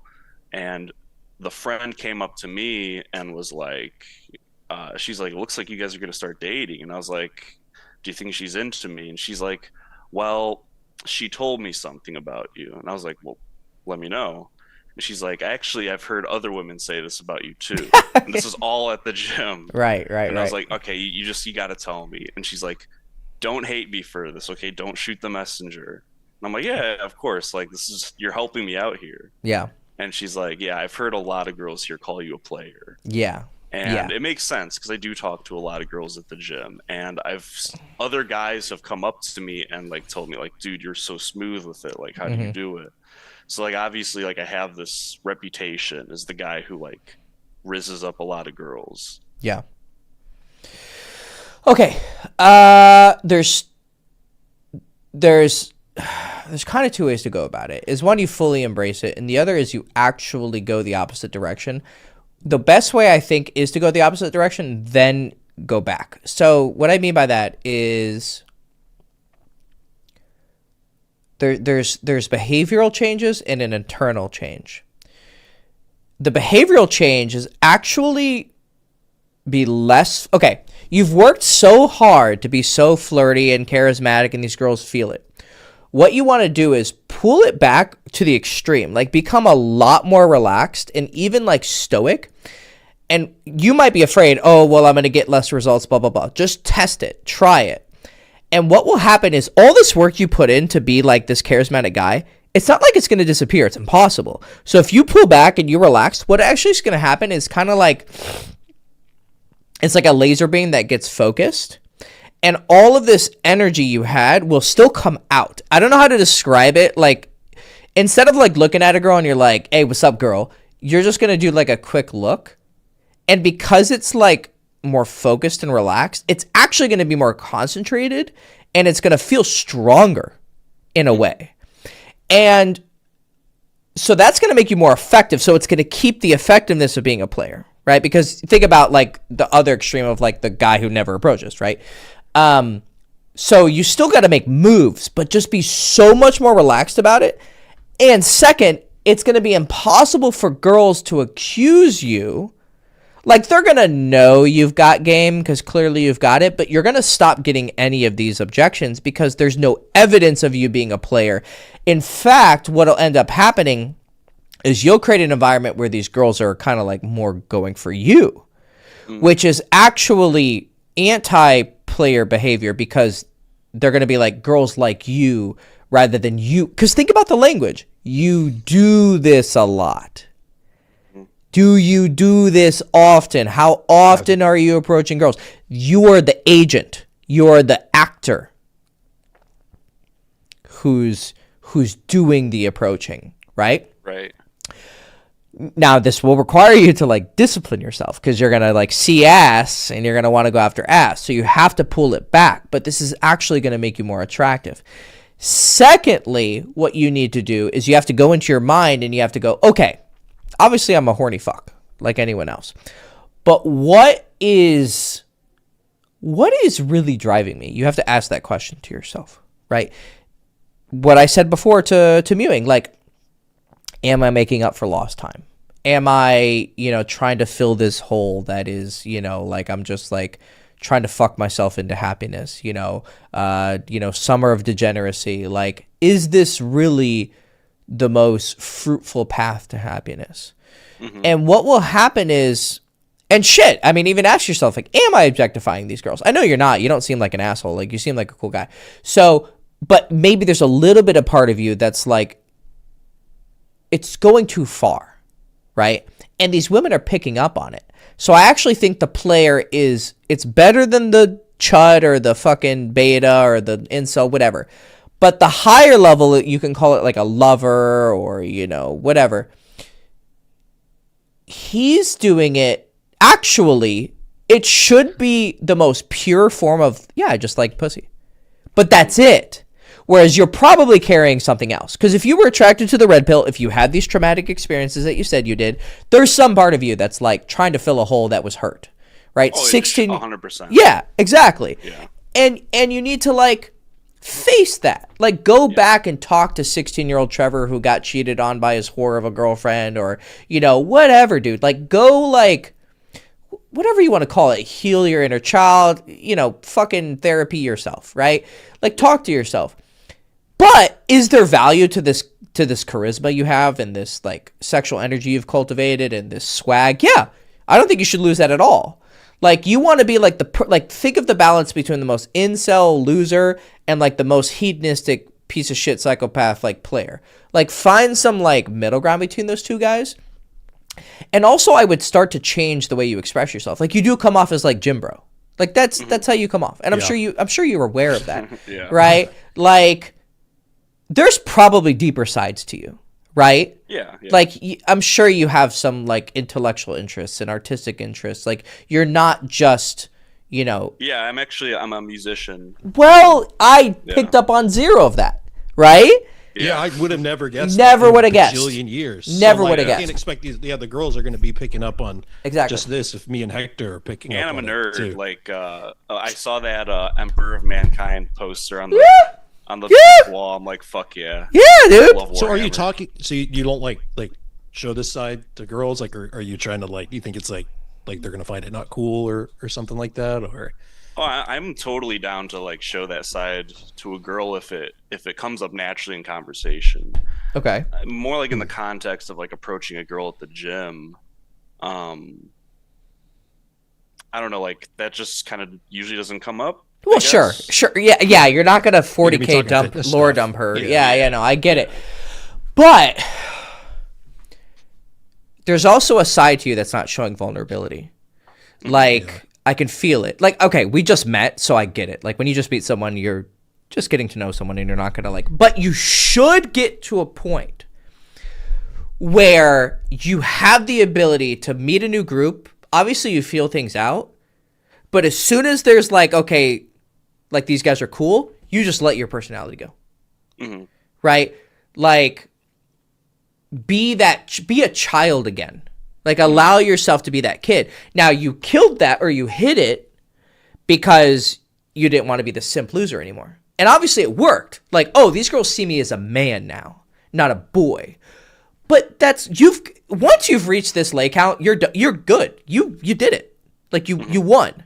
So now you have permission, like, give yourself permission. Like, you're allowed to go back to being a boy again. Like, you can have fun and just like enjoy spending time with girls as people. Yeah. But at the same time, if you let me take your panties off, I'm gonna fuck you. Like, have that balanced viewpoint and get away from, I would stop watching any, like, obviously I think you should still watch me, but I'd stop watching like pickup content, red pill content, like, wash your mind of it. Basically, it gave you the tools you needed and you learned those tools and you've used them, but they're clearly running into a wall. And, you know, you got into a relationship with someone you really weren't that crazy about. So why did I do that? Was it safe? She let me fuck other girls. Like, there was some part of you that like accepted a suboptimal relationship out of comfort, right? Whereas you should be having an eye open out for like a queen, right? Like someone who's going to be, but you have bad experiences in the past where you did allow yourself to be vulnerable and you got hurt because of it. But really, if you're a true like boss, you don't care if you get hurt. Sure. Because you'll just get over it. You know, like, it's not actually that big of a deal to get hurt. So I have a question then. We talk about being vulnerable. Sure. Like, what does that look like? So the child thing is part of it. We can use me as a case study here. I think, Hector, like, sure, I'm the opposite of what this guy's problem was, what Trevor's problem was. Go into it. Go give your experience.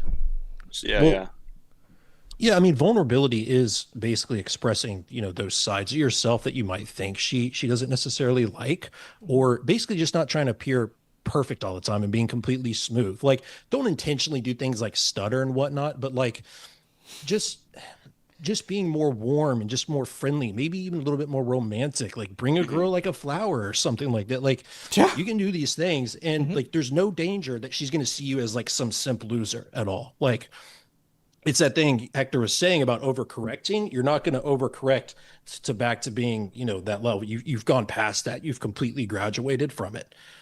So I had the opposite problem. I was too warm, too friendly, too husband material. So I really tried hard to be a player. And then I hit that laser focus point where like, girls will very routinely chase me for a relationship because of that warm friendliness. I've never had a player accusation.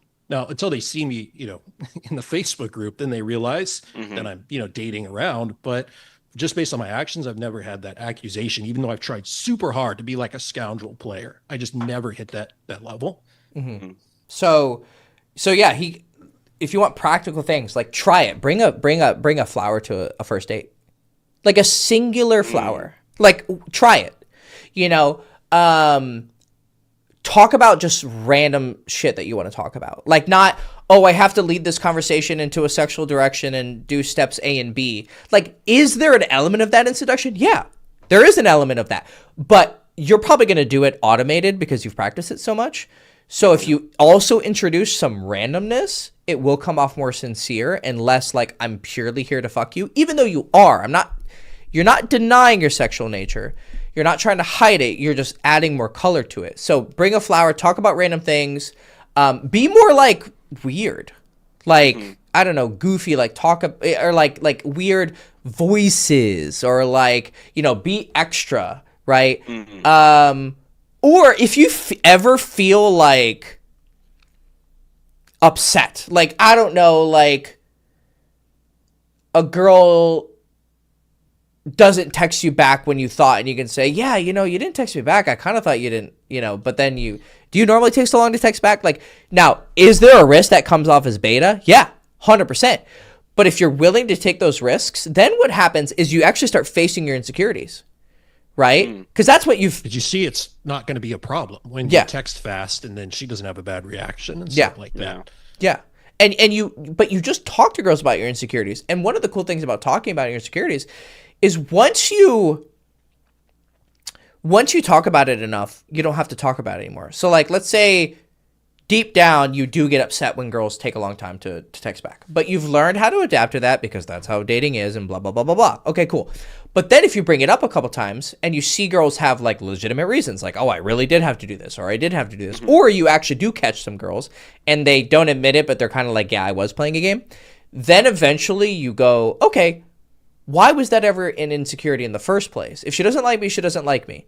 If she was genuinely busy with something, then she was genuinely busy with something. Both are not really like condemnations of like who I am, and they're not insults to me. Maybe I could have did better. Maybe she didn't like me because I did this or I did this, and that's fine. You don't want to go too far on the whole, like, if it's meant to be, it's meant to be. If she's not, like, you don't want to be that person who thinks it's just random. But you also don't want to be this hyper, like, oh, it's my fault and, blah, blah, blah, blah, blah. Once you start facing these questions and insecurities that have caused you to act in certain ways, they'll drop or they'll lose power, and then you won't even have them anymore. And then you're going to be like 10 times more relaxed. So really, honestly, if you had to ask me brass tacks, like what the player paradox is, it's this deep down feeling that this guy is sexy, obviously, because my pussy's getting wet for him, but something's off. So I don't know what it is, but something's off, and it's manifesting as a guy who clearly feels something he needs to prove. So do things. Basically, my practical answer to you is do beta things. Like, do beta loser things. They won't actually be that beta because you've done so much effort to not be that way, that if you do go in that direction, it'll be here rather than it was here. And even if it does go to the extreme, if you really have abundance with women, you're not afraid of losing them, right? Like, there's always a counter to the, like, well, what happens if I do X, right? It's kind of like the guys who say, like, if any guy gives you relationship advice and says you can't talk to girls about their problems, that guy doesn't know relationships. Immediate disqualification. He doesn't know what the fuck he's talking about. You 100% can talk to women about your problems. Like, your deepest insecurities. The only one I wouldn't talk to her about, and I've written about this and talked about it, is jealousy over other men. First of all, you just shouldn't be jealous because fuck anyone else. Secondly, it's not that, like, she might lose attraction, but, like, she can't even really help you with that problem. Because if you're jealous about her being attracted to someone else, and then you need her to be the one to tell you she's not attracted, but then it's like you're trying to... It's like the business says we investigated ourselves and we found nothing wrong. It's like she can't be the one to convince you she's not attracted to that other guy or that that guy's better than you. The only person who can convince you of that is you. But any other insecurity, I don't think I'm going to succeed. Let's say you're having problems with scaling your fitness thing. Oh, fuck, I don't know. I keep losing customers, this and this. Like, talk to her about your problems. Talk to girls about your problems on first dates. Try it. See what happens. Like, how's your day? How's life going? Oh, it's good. So the alpha guy is going to be like, oh, it's going good. I'm fucking killing it. Everything's handled. I'm grinding. I'm a killer, right? But be like, well, things were going kind of well, but then, I don't know, this couple months have been fucking dead, and in the past they've been really good. Like, it's kind of stressful.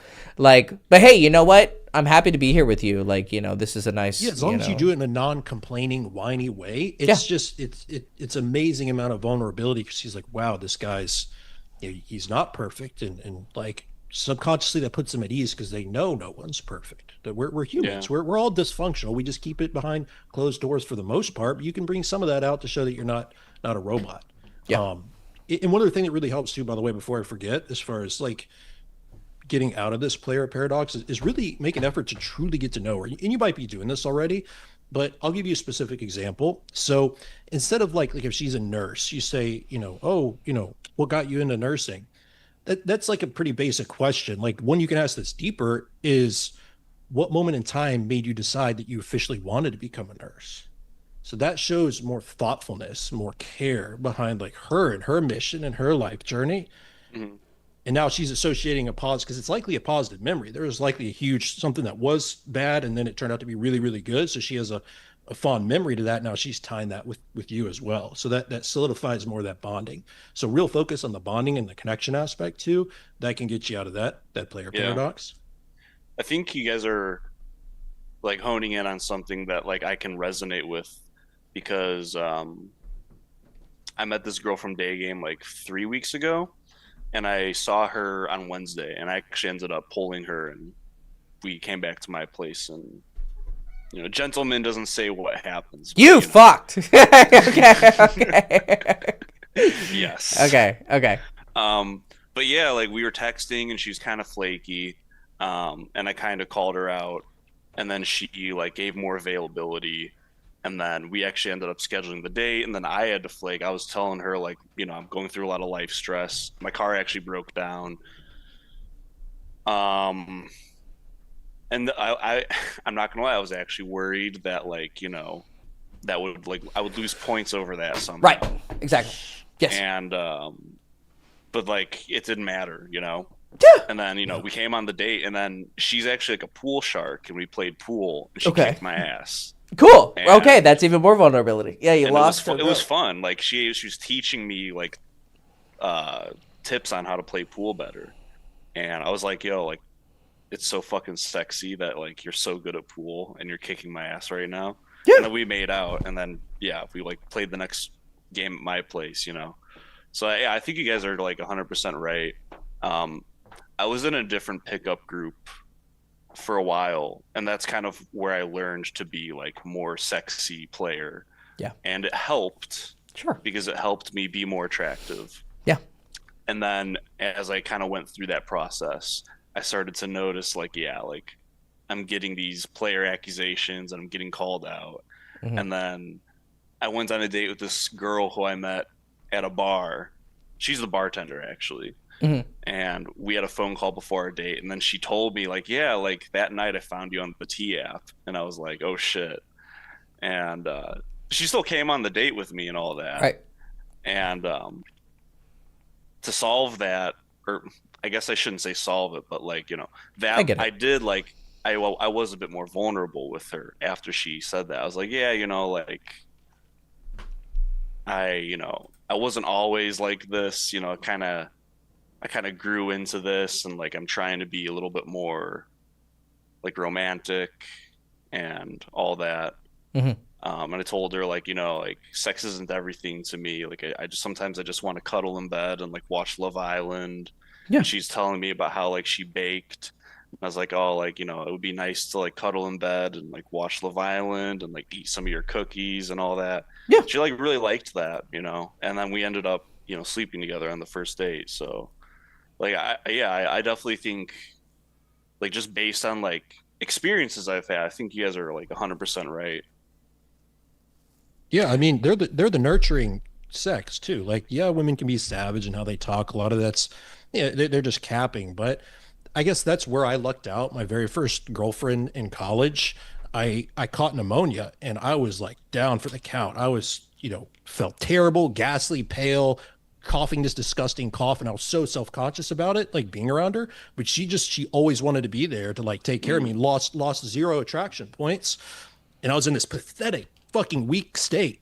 And I'm like, if you listen to the red pill guys, that should have made her go, oh, hypergamy, he's a weak loser, I'm gonna move on. But that wasn't the case at all.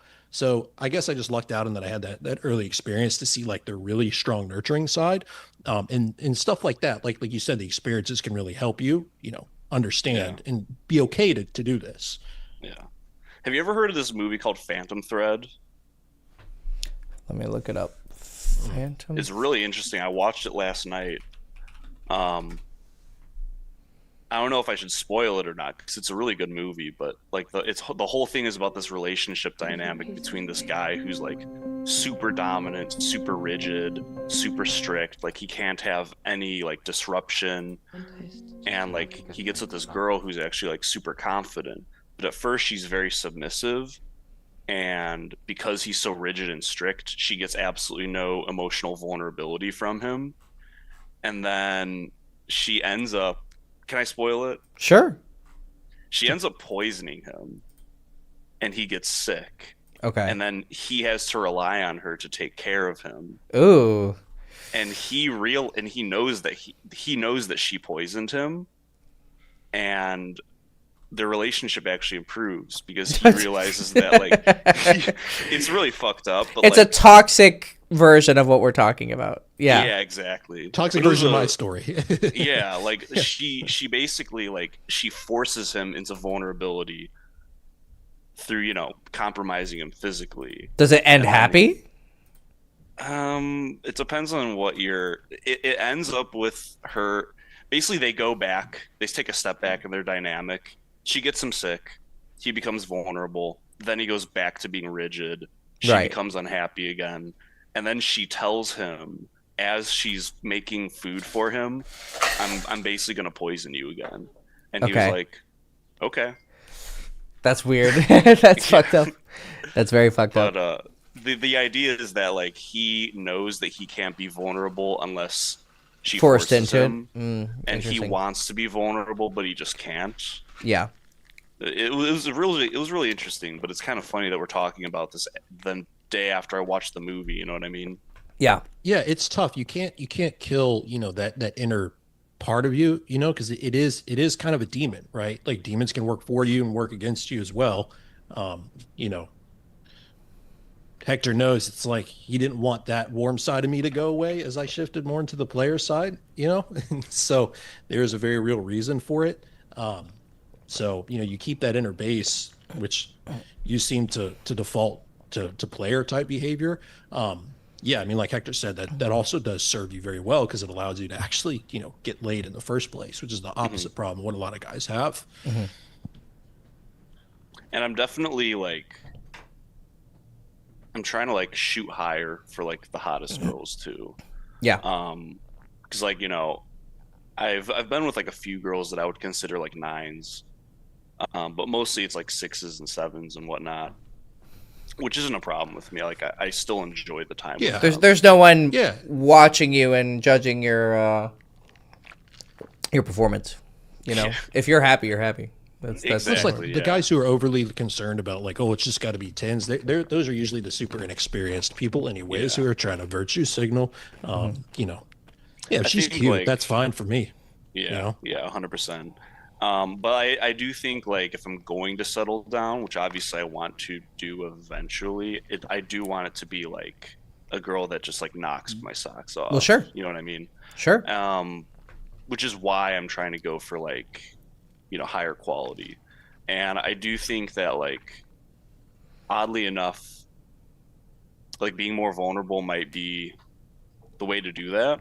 Well, or it would yeah. help. If you don't do this, if you don't do what we're saying, eventually you are going to find that girl that maybe you really like, and the relationship will suffer because you haven't put in the work to fix this shit, and it's going to come out anyways. You can't Yeah. you can't live with someone and hide this stuff. It's going to come out whether you want to or not. So if you don't deal with it now, it's going to fuck you up later. Sure. Yeah. Yeah. It'll Cool. make an unhealthy relationship. So yeah.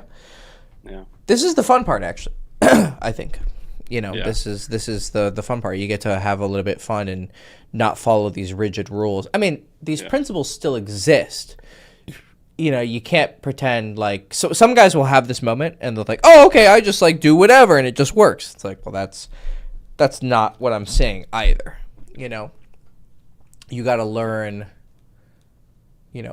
Attraction principles still exist because if they didn't, then your first metamorphosis wouldn't have worked. But it did. So clearly there's something you're doing right.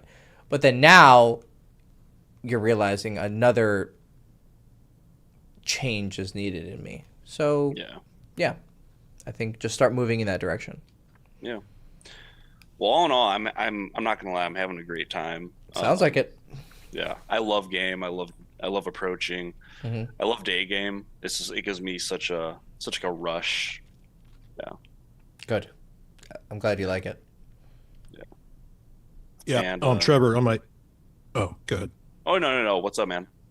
Oh, I was just gonna say. So my most recent YouTube video I made like 3 or 4 days ago, I covered like the top four most frustrating things for guys like in the modern dating scene. Hmm. And two of them, one was guys who are completely unaware of game. So they just think, oh, it's all natural. Like the right girl's just going to fall into their lap. Those guys are frustrated because they don't realize it's a strategy. Obviously, the solution for them is to learn game.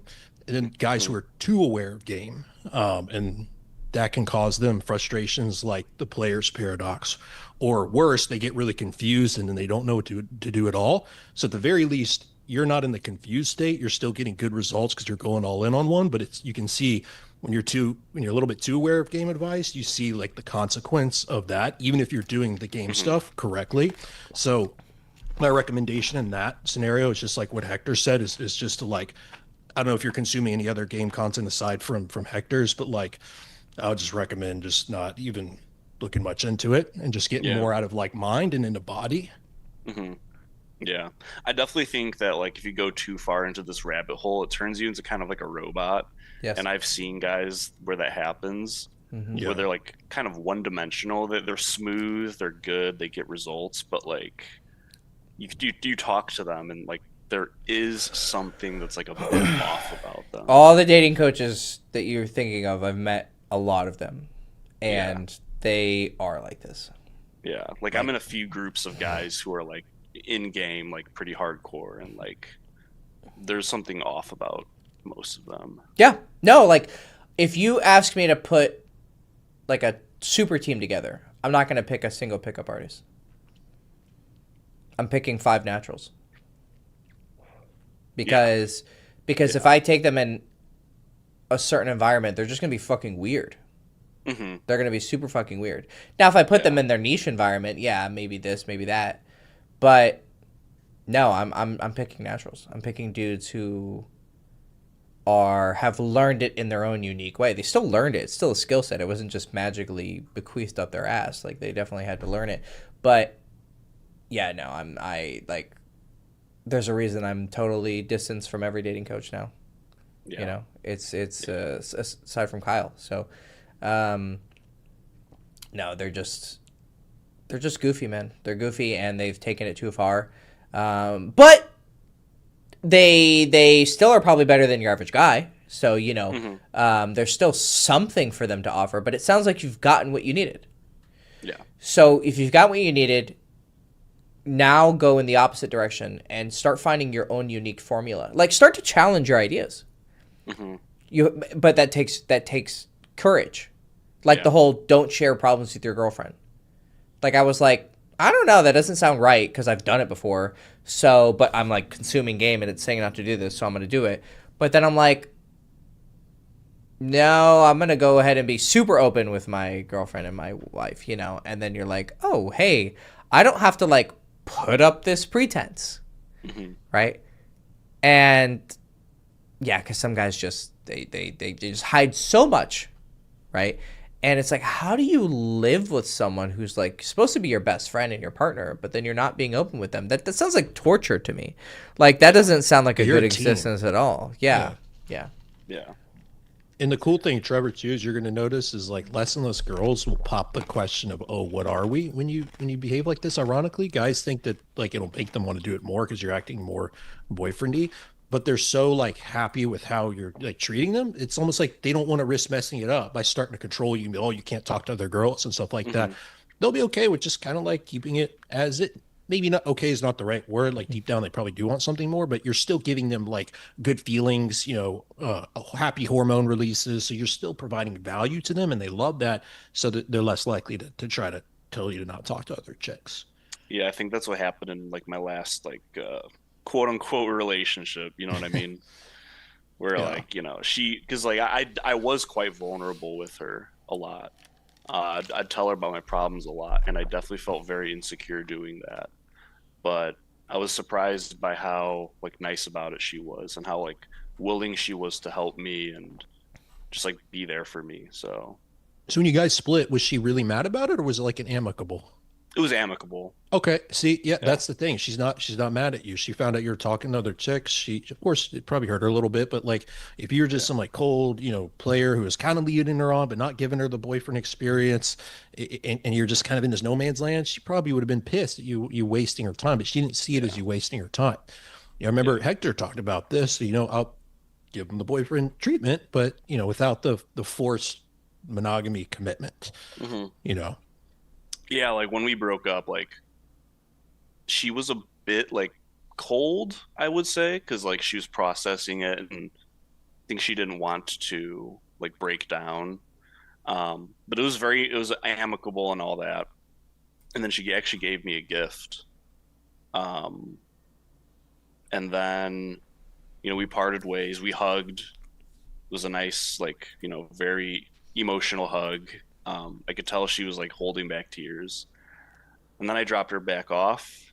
And then she called me like 3 minutes later and like actually apologized for being cold and told me that like this last year was incredible. You made me feel like more Whoa. comfortable and more calm and more like just like at peace than like anybody I've ever dated, including like most of my family members. And so yeah, like I definitely think that you guys are like 100% right about all this. So I'm That's the gonna, formula for that's the formula for non-monogamous ethical dating. yeah, I'm gonna do a lot more experimenting and messing around with like being more vulnerable and being more just like myself and not trying to be like super cool all the time because I've been spending so much time just trying to be the cool guy Mhm. and it gets a little exhausting, I'm not gonna lie. Yeah. Yeah, no, it requires a massive amount of effort. And it actually results in suboptimal results. If you relax, you'll be more attractive by the fact um, that you're relaxed. Yeah, sweet. Yeah. Cool. Thank you so much for the advice and the feedback and the conversation. Sure. It's very insightful and You're welcome, man. I'll definitely be watching all the other love streams and maybe I'll hop back on the next one and Sure. let you know how things are going. Yeah, go get some actual like direct feedback on how you implement it, whatever it means. Bringing hey, I brought a rose on a date and then and then I fucked her. Okay, well, was it in spite of that or because of that or it just wasn't even an issue? You that's how you like a scientific study kind of, Sure. and then you see. Sweet. Yeah. Cool, man. Well, hey, it was good meeting you, man. Glad to have you here. Yeah. Likewise, man. Likewise. Cool, man. Perfect. Well, I'll see you around, buddy. Take it easy, man. See you, man. See ya. Dimitri, if you haven't done approaches, I'm gonna lose my shit. Is this Yo, Did you do the approaches? Yeah, yes. Okay. So, I've so far, unfortunately, I've only done 7 approaches, but 7 approaches in one day. Oh, you got a lay? Yes. Holy shit! Let's go. You don't sound very happy about it. Yeah, don't be so excited. Jeez, Yeah. calm down, buddy. Jeez. God. Yeah. So like, I did 4 approaches in day game and then 3 approaches night game. Okay. Yeah. Um, dude, I gotta be honest. Like, I had a hard, like the reactions that I got from day game with the direct approaches. Like, out of the 4, only one of them was like positive. The 3 were like, okay. Wait, I got my notes. So the first one is at a Starbucks. She was sitting there. She was sitting outside, and then after a while, she sat inside, like across me. And I got AA. Took me a few minutes to have the guts to approach her because she was cute. First went to the bathroom behind her, and then from there, I walked like a little bit past her where she was sitting, and then I was standing there like 45-degree angle. So I said, "Hey, what did I say? Hi, excuse me. Saw you from across there earlier, and I just want to say I think you're pretty." And she was like, "Oh, thank you." And then she seems shy, and I probably should have talked a bit louder. And then asked, what's your name? And she could barely hear it. I had to ask her like twice or 3 times. It's just like she spoke very quietly and shyly with her hand in her mouth. And then yeah. And then after I got her name was like Ella. I was like, hey Ella, nice to meet you. Like, mind if I join you real quick? Then I point to the chair across her, like, if I could sit with her or whatever. But she was on her laptop and she said something like, yeah, sorry, I'm kind of busy. Then points to her laptop. I said, Okay. hey, that's fine. And nice Okay. meeting you. Handshake, then left. Okay. So that's approach one. And you say that's bad? Yeah, because it's a rejection. She said, hey, I'm busy. Oh my god. So what, dude? It's not bad. Bad is what the fuck? Get away from me, creep. Oh no, I never experienced that. Okay, then what the fuck what are you getting upset about? Well, I mean, I'm not upset. I'm just saying it's objectively bad because like the goal is to remember get a date, sleep in a relationship, right? So it's none of that. So it's by definition bad. Oh my god. That's There's very a bajillion reasons why a girl would or would not want to, do that. That, Okay, fair. All right. it's not necessarily reflective yeah. of your value. Fair enough. Maybe she could just be genuinely busy. I don't know. But yeah. Approach two, just walking across the mall, cute girl passed by. So I had to chase her for a bit. I hesitated for like again 5-10 seconds. Then I chased when I walked, like, what do you call that? Brisk walking, just to catch up to her. I walked again, and I walked a bit past her again. She was on her phone texting. She seemed a little bit busy, preoccupied with something, maybe waiting for a friend or chatting with a friend or whatever. Um, so her pace was a bit slow, the way she walked, and so I tried to like match that pace, and I tried to match the energy. So I kind of slowed down my opener. Hey, I saw you pass by, and I just want to say I think you're quite pretty. What's your name? And she was like, not interested. Like she literally said, not interested. okay. Oh, okay. Okay. Well, thank you. All right. Nice meeting you then. I Okay. just walked off. Okay. Yeah. Okay. Approach three was a bit more positive, but I had to stop it because turns out she was a minor. Okay. But Which one did you get laid? the seventh approach from night game. So you got approached in 7. You got laid in 7 approaches, and you're complaining? That's a great ratio. Are you fucking with me? Is this bullshit? Of course not. Dude, I've told you really embarrassing shit. So why would this be bullshit? Then why are you? Then what are you complaining about? That's a I'm great not ratio, complaining about man. anything. You Dude, sound I'm not complaining about depressed. anything. I'm just- You sound Because incredibly I'm fucking recovering depressed. from surgery. What do you mean? What surgery? I got another surgery the other day. Oh my god! What did you do this time? After I got laid. After I got laid. Oh, is this the looks After I maxing? got laid. Yeah, this is looking nice. Okay. So I'm actually butt up. I'm barely fucking. What did you do this time? Yeah.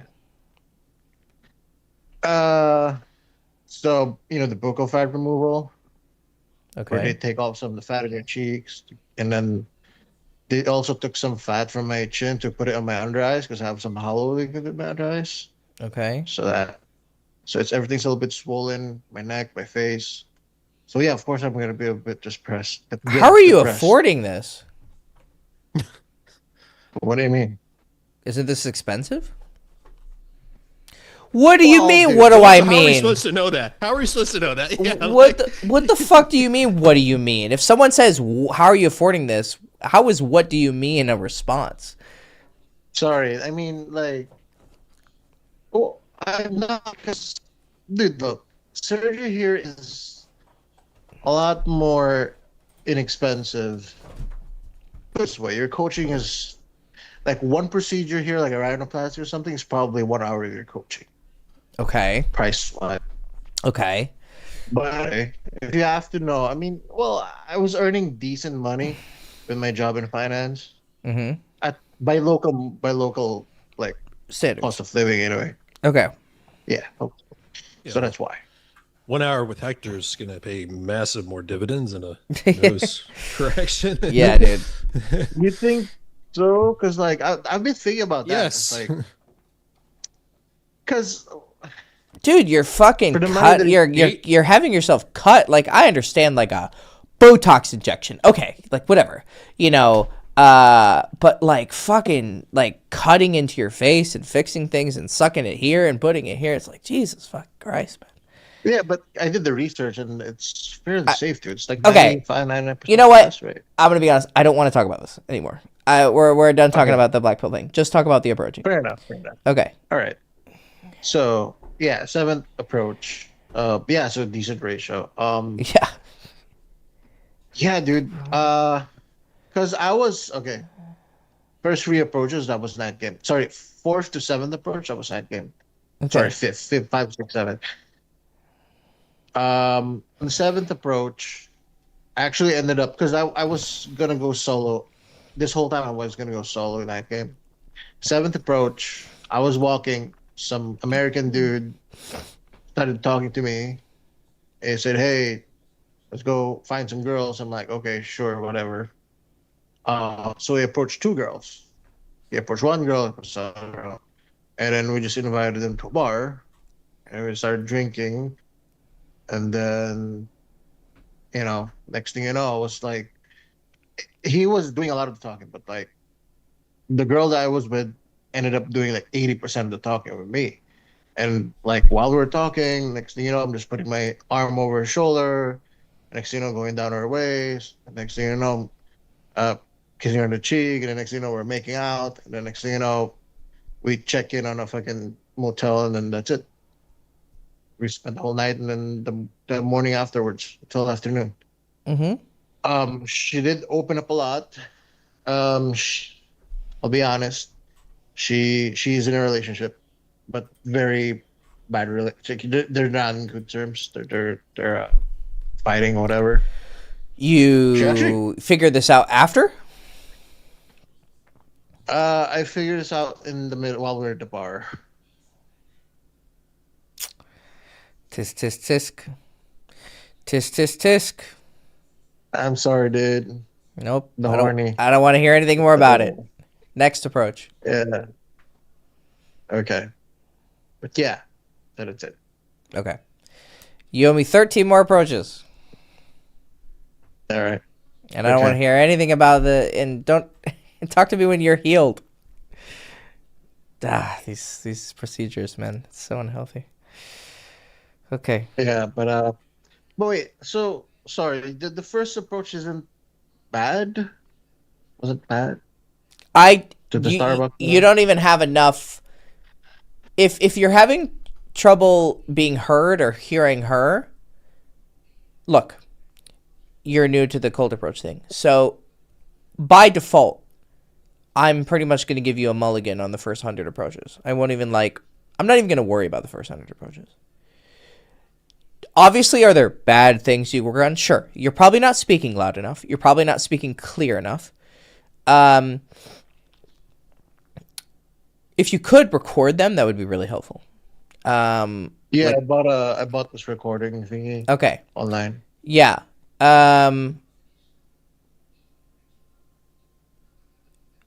Speaking clearer, slower. Excuse me. Hi. I saw you here, and I thought you were really cute. I want to come say hi. What's your name? Like, doesn't have to be super smooth, right? Doesn't have to be like, you can stutter a little bit, but like clear and loud and slow. Mhm. Huge. All right. Okay? So that's what I would Um, focus on the first 100 approaches. Anything else, I wouldn't worry about it. I think you just need to get your reps in. I'm not going to be over technically criticizing you on 5 approaches. so we need to see the pattern of like reactions and Yes. Yeah. Like behavior out of a. yeah. Like, oh, I'm getting, this reaction 10 times in a row. Okay, cool.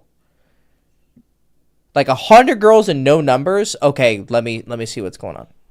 Yeah. Fair enough. Fair enough. Okay. Yeah. Because 1 in 7 Yeah. is like really good. I mean, a world class close rate, looking at it, is like anywhere from 7 to 11% of phone numbers that you have. Yeah. Maybe a little bit on the higher end of that, but yeah. So you're at 1 out of 7, 14%. So like, just with that small sample size, you're well within the range of like normal variance. So I Sure. like I that 100 mean, number. yeah, I mean, but before I got into, I'm not gonna talk about it, but before I got into background looks maxing, and before I got busy with my finance career, when I first started to do night game like POA and stuff, like I think I got played in the first month of trying. Yeah, I remember complaining about it in a Facebook group.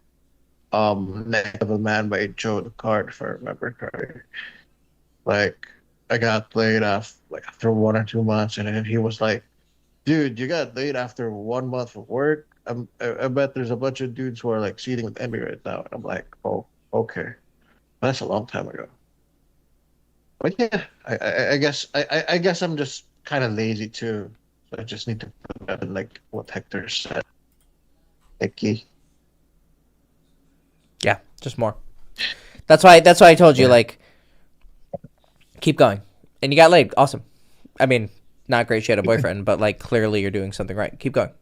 And only go All after right. single girls. Just curious, how many approaches have you done, Nikki, in your whole lifetime? I have no idea. At one point I was like 15,000 and 10,000. I don't know. Maybe somewhere in that range. Probably 10,000 would Wow. probably not be like a it probably is a fair assumption. Wow, that's a lot. Okay. Yeah, I got rookie numbers. You gotta pump those numbers up. Okay. All Yeah. right. You don't have to do that many, of course. Of course, anything. But And like, I'm talking damn, anything like girls at parties, day game, night game, you know. online. Oh, well, online I wouldn't count as an approach. But yeah, day game, night game, walking up to a girl at a party. Okay. All right. Yep. Awesome. All right, buddy. Good luck. Okay. And heal up. Thanks, guys. Kyle, Hickey. Thank you. See you, buddy. See you, man. All right. We're going to do Brian, then I'm going to head off. What's up, Brian? Hey, can you hear me? Yep. How you doing, buddy? Okay. I'm okay. I am actually at my parents' house right now, so I'm in my old bedroom.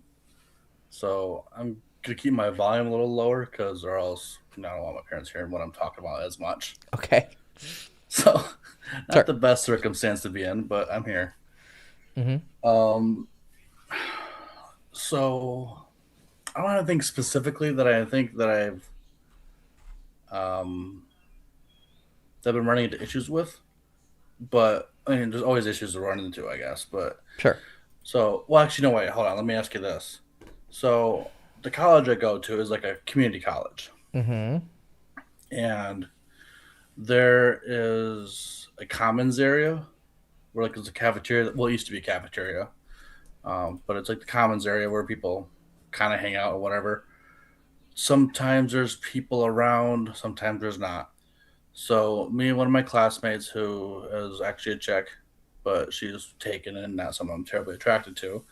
But she and I just chum around and hang out at whatever and bullshit around and stuff, which is great because I don't have that to have. That doesn't happen for me very often. I don't find a female friend that I can just bullshit with. So that was really great. She actually said to me when I was telling her that when I cause I kept looking over my shoulder, she's like, "What's going on?" And I said, "There's this really pretty redhead behind me. I really want to say hi to her." She's like, "Go say hi. Go do it. Go do it." I'm like, "Okay, sure. What do I say?" Just to see what she would say, and she said exactly what like you would say, which is like, just be blunt. Obviously not stupid blunt, but like Mm-hmm. just be honest, straightforward. I'm like, cool, I'll do it. And I did. And she didn't have a boyfriend, but she was very glad I came over and said hi, and whatnot, which I get that a lot. I have a boyfriend, but thank you so much. It really means a lot to me or whatever, something like that. Now, the way I kind of judge it is if a girl says that right off the bat, like, I have a boyfriend, whatever, it's probably true. Or she's Yeah. not actually interested, which is In both cases, you walk away. Exactly. correct. And so sometimes I'll get it later on in the interaction, and I'll either challenge it a little bit, or I will be like, "Well, why did you tell me?" Like, playfully, of course. What do you mean? Why did Now she you're tell breaking you? my heart. Oh, yeah, no, that's all attempts to try and push past it. So next time you hear it, just say, "Okay, cool, no worries. Wish you all the best." Done. Okay, Simple, clean. we'll do. Yeah. Yeah, because I don't, I don't know how ethical it is to even have female friends who have boyfriends for me that I'm actually attracted to. You know what I mean? I mean, yeah, you're attracted to them. So low key, you're just waiting until you're shot. And I don't like that. No, I personally, I don't have any female friends. My wife doesn't have any male friends. I don't think any man should be okay with it, and I don't think any woman should be okay with it. I think unless it's a very contextual, like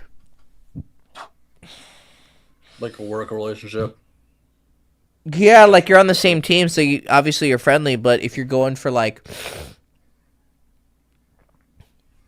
anything, can literally be the impetus for sexual attraction. Oh, we're work buddies, and you did such a good job, and I really like that you're so good at the job. Oh, actually, you're kind of cute. Oh, these drinks are kind of hitting me. Yeah, I see what you're saying. You know, He said lust is one hell of a drug. lust is no. It is.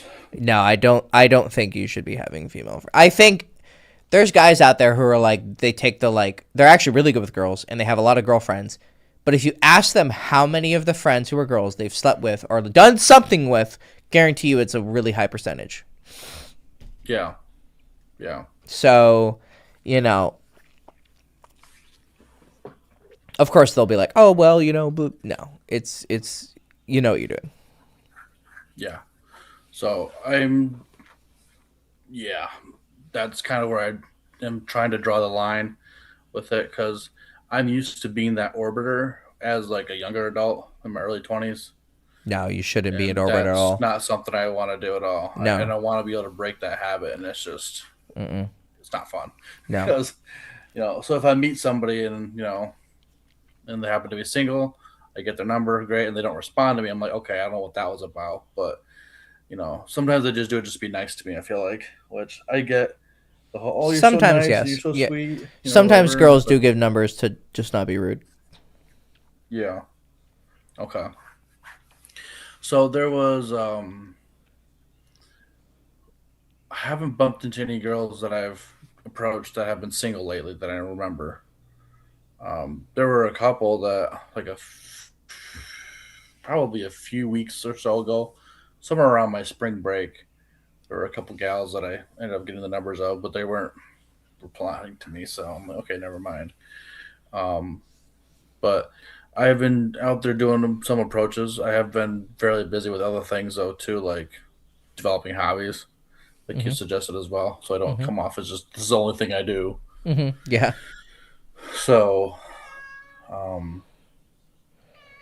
yeah, I'm working on it. I don't have quite 20 approaches in yet from like this week alone or last week even. Yeah. But I think I am willing to at least approach. Like if I do see someone who I'm like remotely attracted to, I will go and say hi usually. Good. Even if they're in like a group, as long as they're like in a Meijer or some grocery store where I know they're going to stop at some point. Well, you need some Easier to guy stop friends not too. Going somewhere. How many guy friends do you have? Well, yeah. Good question. Not a ton that live around here. Well, yeah, you need more guy friends. Yeah, I do. I need some single guy friends who are also okay with me doing this because. No. You just need guy friends. You don't need wingman. You don't need single guys. What do you mean okay with you doing this? Like some people think that what I'm doing is weird or. Well, then they're something. faggots. You don't want to be friends with them. Fuck them. Like, that's just not someone worth being a friend with. You understand? I know what you're saying. agree. I know what you're saying. Yeah. But what I'm saying is, like, You don't need wingmen. You just need friends. Yeah, You you're need right. to learn how to Agreed. socialize because you, being on the spectrum, need an immense amount of experiences to build patterns from. So you need a Right. lot of like. This is why I said earlier, if I had to pick a team of guys, if I want to go pick up girls, I'm not picking pickup artists. I'm picking naturals because most of these naturals are just friendly and social. So they have these social skills that the pickup artists don't have because the pickup artists were like, I just go out to clubs every day since I was 16 and fuck girls. That's it. It's like, okay, but like you're weird. You know, like if I put you in a room, you're going to be a I'm running weird into dude. some of those. Right. So you need to It be like depends. chill. It depends. I've noticed, like when I'm in my classroom, which is there's not a ton of us in there. There's like maybe 10 of us in my class. I'm the biggest energy in that room for sure, and I definitely am more playful. And the female friend I made, she really likes me. It seems like, she's taken, and I don't know if she likes me in the romantic or sexual sense. She's one of those Christians who doesn't sleep with anybody before marriage. So I'm like, that's not going to work. Our values are completely different. But Those girls will surprise you. I've hooked up with quite a few of those girls. Maybe not sex, but like first date, they let me jerk off and come on their tits. But like, Right. we're not having sex, so As long as it's not in the hole. yeah, and it's like okay. I mean, I think you're Well, missing the so logical. spirit. You're missing the spirit of the rule, but okay, right. So or they let me I fuck them in think- the ass, So Jeez, yeah, that too. That's another how the Catholics do it. yeah, But like, what's it called? So like, she was really. Well, the first day I met her, she was like really kind of closed off and shy, and then once she got to know me a bit better, she was way more outgoing with me and stuff. And I asked her about that a little bit because I was curious. And she says, "Well, you're a really big guy. I'm only 5'10", but she's 5'4", so it's your But look. still. It's your look. When you came on That's what I'm screen and thinking. everyone saw you, they're like, "Holy shit, there's a Viking." I love that. Yeah. But she's got a little bit of the tism too. She says, so I don't know. So she says. She looks a little bit like it though, but I don't know. She caught a little bit. Okay. All right, I like But it. she's cool. Go make friends. Five. Go make guy I think she's a friends. friend. Go make guy Yeah. friends. Girlfriends will be there. You're gonna obviously. You can't say like, "Oh, I can't spend time with you because you're a girl," and like you can be not weird, but like just realize that there's always going to be some sexual tension when Yeah. there's women. Well, I'm kind of using this as a bit of a social catalyst for me when I hang out with her to be able to kind of grease my social gears a bit more with Sure. being playful and stuff. Because Well, as long as you don't make a move, you're not doing anything wrong. no, I'm not making a move. I'm not Yeah. making a move on her. Yeah. Hell no. Yeah. If it were the girl from Hot Topic, different story because I still have a strong lust for her. But I'm like, I need to like not Sure. like do the Correct. move like as an example. Correct. And I probably wouldn't make a move on her unless she was single again, which Mm-hmm. I don't know. And I'm not even gonna breach that with her. Well, no. Well, fuck her first of all. Like, no, she was a bitch to you, so you shouldn't want to be around her. Remember, we went over that. I don't think she was a bitch to me. She was a by any bitch to means. you. She was a bitch to you. She put you in her back pocket. See, that's what I mean. You still don't that, realize yeah. what she was doing. What she was doing is she let you down and told you were confessing your feelings for her. She rejected them and said, "I don't feel the same way," but then keeps texting you and wants to talk to you. That is the definition. It's the same.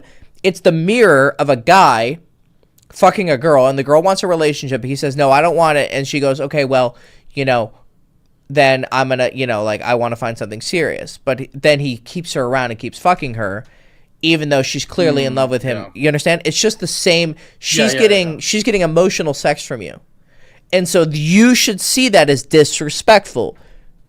But you're not realizing that she's communicating. She's not like intently going, "I want to like attack him and make him feel bad," but she's using you, and you shouldn't be angry and like fuck this bitch kind of way, but you should be kind of like, I don't deserve that.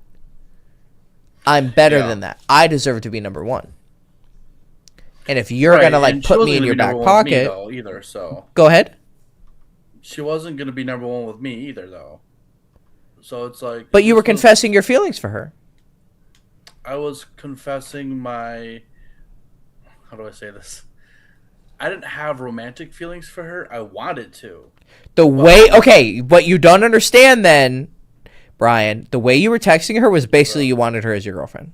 That's what was Because communicated. I See? didn't have any other options. Yeah, but Brian, what I'm trying to tell you is sending a girl fucking paragraphs like this of how you feel about her is basically saying, I want you to be my girlfriend. Well, and I did because I didn't feel like I could get anybody else. I thought that was as far up as I could go, even though I wanted something a little bit different as well. I understand what you're saying. What you're saying is now in retrospect, I probably didn't actually want her as a girlfriend, but at the time I did. But that's what I'm talking about. I'm talking about. I was teeter-tottering the whole time during our... But it doesn't matter. That's what you could. Right. Okay. She read a text that essentially said, I want you to be my girlfriend. And she said no with her big text. It's just a long way of saying no. Yeah. And then you still responded again, like, are you sure I really want to hang out with you and like you?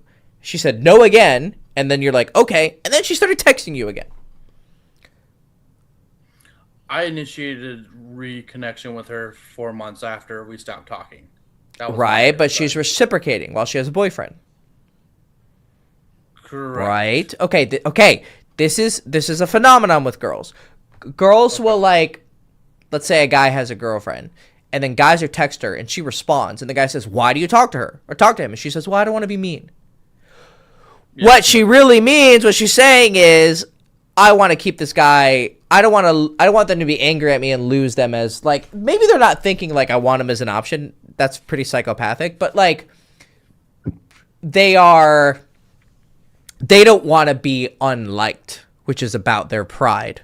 So basically she has a boyfriend and still texting you, a guy who has clearly shown his interest and, by the way, has fucked her. I mean, okay, just reverse it. If you had a girlfriend, would you want her texting some guy that she had fucked before? Hell no. Okay, then okay. Right, and that's the thing I've been kind of... So then you shouldn't want to be... Or are you still talking to her? She had texted me last Wednesday after like a week and a half of not responding to me, and I'm like, okay, I'm just gonna wait a few days and see what happens. No, you should not be talking. I told you, stop talking to this girl. I know, I'm sorry. But not really. I'm sorry, but not really. At least you're honest. See, I appreciate that. You're honest. I tried Hey, to be Hector. honest and Hey, transparent. Hector. You're telling me something that's probably good advice, but I like her and I'm horny and I want to keep talking to her because I like it. Right? Well, and I'm scared. I'm scared. Scared of to what? Rock the boat. What do you mean, rock the boat? She already rejected you. What the fuck more I could know, and that's the fucking annoying part. It's like emotionally, I still. You've feel already like got knocked off the a little more boat. invested We're in drowning, her, for and then she punched you in the face while you were This drowning. is what happens when you're not running enough volume. Yeah, dude. Yeah, Go talk to that's more for girls. sure. Go talk to more Yeah. girls. All right, Captain. You're operating from desperation. Yeah. You're Well, and like, here's Yeah. another thing I noticed about it too. Like, whenever I get a text from her, I'm like all excited, but I'm also kind of scared because I know what she's gonna say. And then next thing you know, I don't. Dude, hear she has a from her. boyfriend. I know, but like, Nope. it's just- Just stop. Just haven't- nope. I was- Stop talking to her. Go talk to more girls. Okay. 20 approaches. No excuses. okay. No excuses. So, 20 approaches. So, let me look at my week real quick because I gotta find a way to get this in. Oh, also another cool thing that is my So you said I should be looking into hobbies and stuff like that. So I started getting back in the martial arts sphere Cool. things, Awesome. and there were a few gals actually at one of the classes I was at, and one of them looked at me as I was pulling into this parking space poorly because it was too small for my already too small of a car. Mhm. But like the fact that she even looked at my car, and I was like, I bet she's going into that dojo I'm going into. And she was. So she seemed happy to talk to me when we got done with everything and whatnot. But I ended up fumbling the ball and just not, because there was like two other girls that got involved in the conversation with us Mhm. who were like clearly nerds. So I don't know if they were trying to cock block me or not. I don't think so. I think they were just pulled in the conversation somehow. But I don't know. How should I go about if there's a gal at a martial arts class or whatever that I end up attending, because I have some set up for this month, how would you advise going about connecting with them? And like, should I just make it straight up and obvious when I first go in?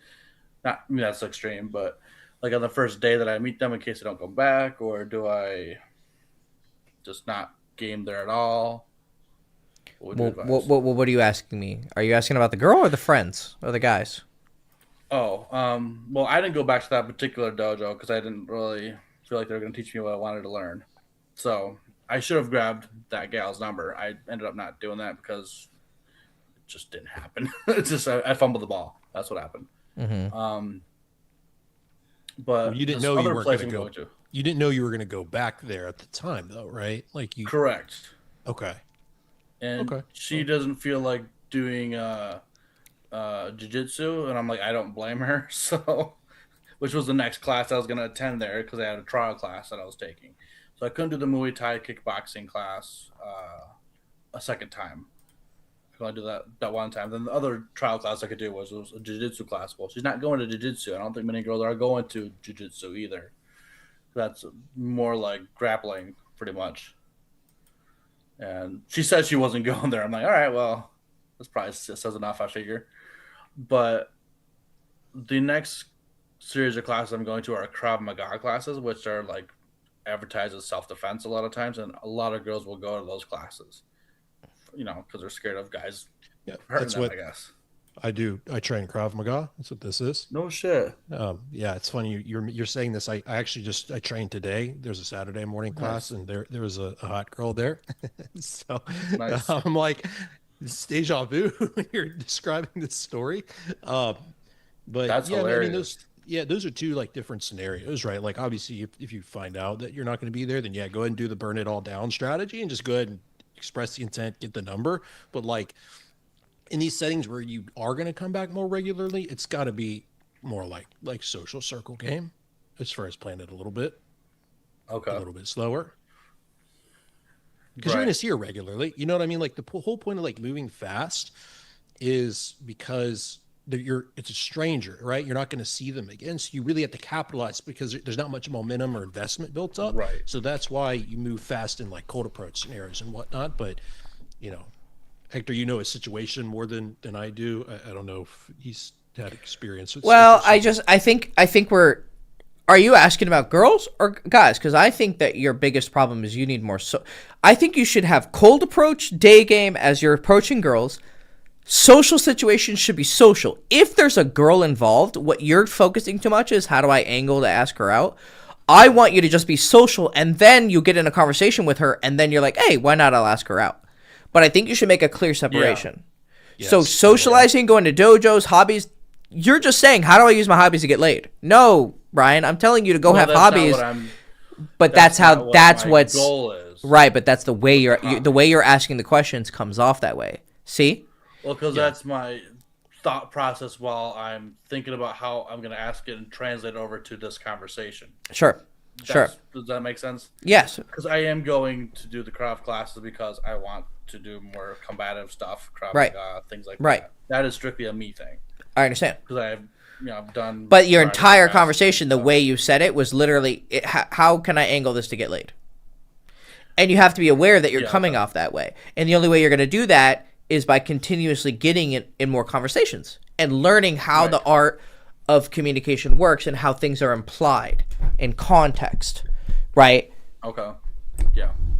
Whereas your questions And really that's why should I'm be trying to have like, the context. sure, your context should be, hey, I want to meet some guys so I can find people to do a hobby with. Right? I want to start playing Magic the Gathering, so I need to find guys to play it with. So just walk up to a table and ask if you can play with them. Get to know them. If you like them, say you want to hang out with them again. Oh, I want to do Krav Maga. Go to Krav Maga, talk to one of the guys there, and be like, hey, are you going to come next time? Hey, let's meet up. Da-da-da. Hey, you want to hang out? Like, you need friends. And then day game is like where you meet girls. Right. So make that separation. So, okay. So in your video course that you very graciously gifted me, Okay. I am intentionally going slow with it.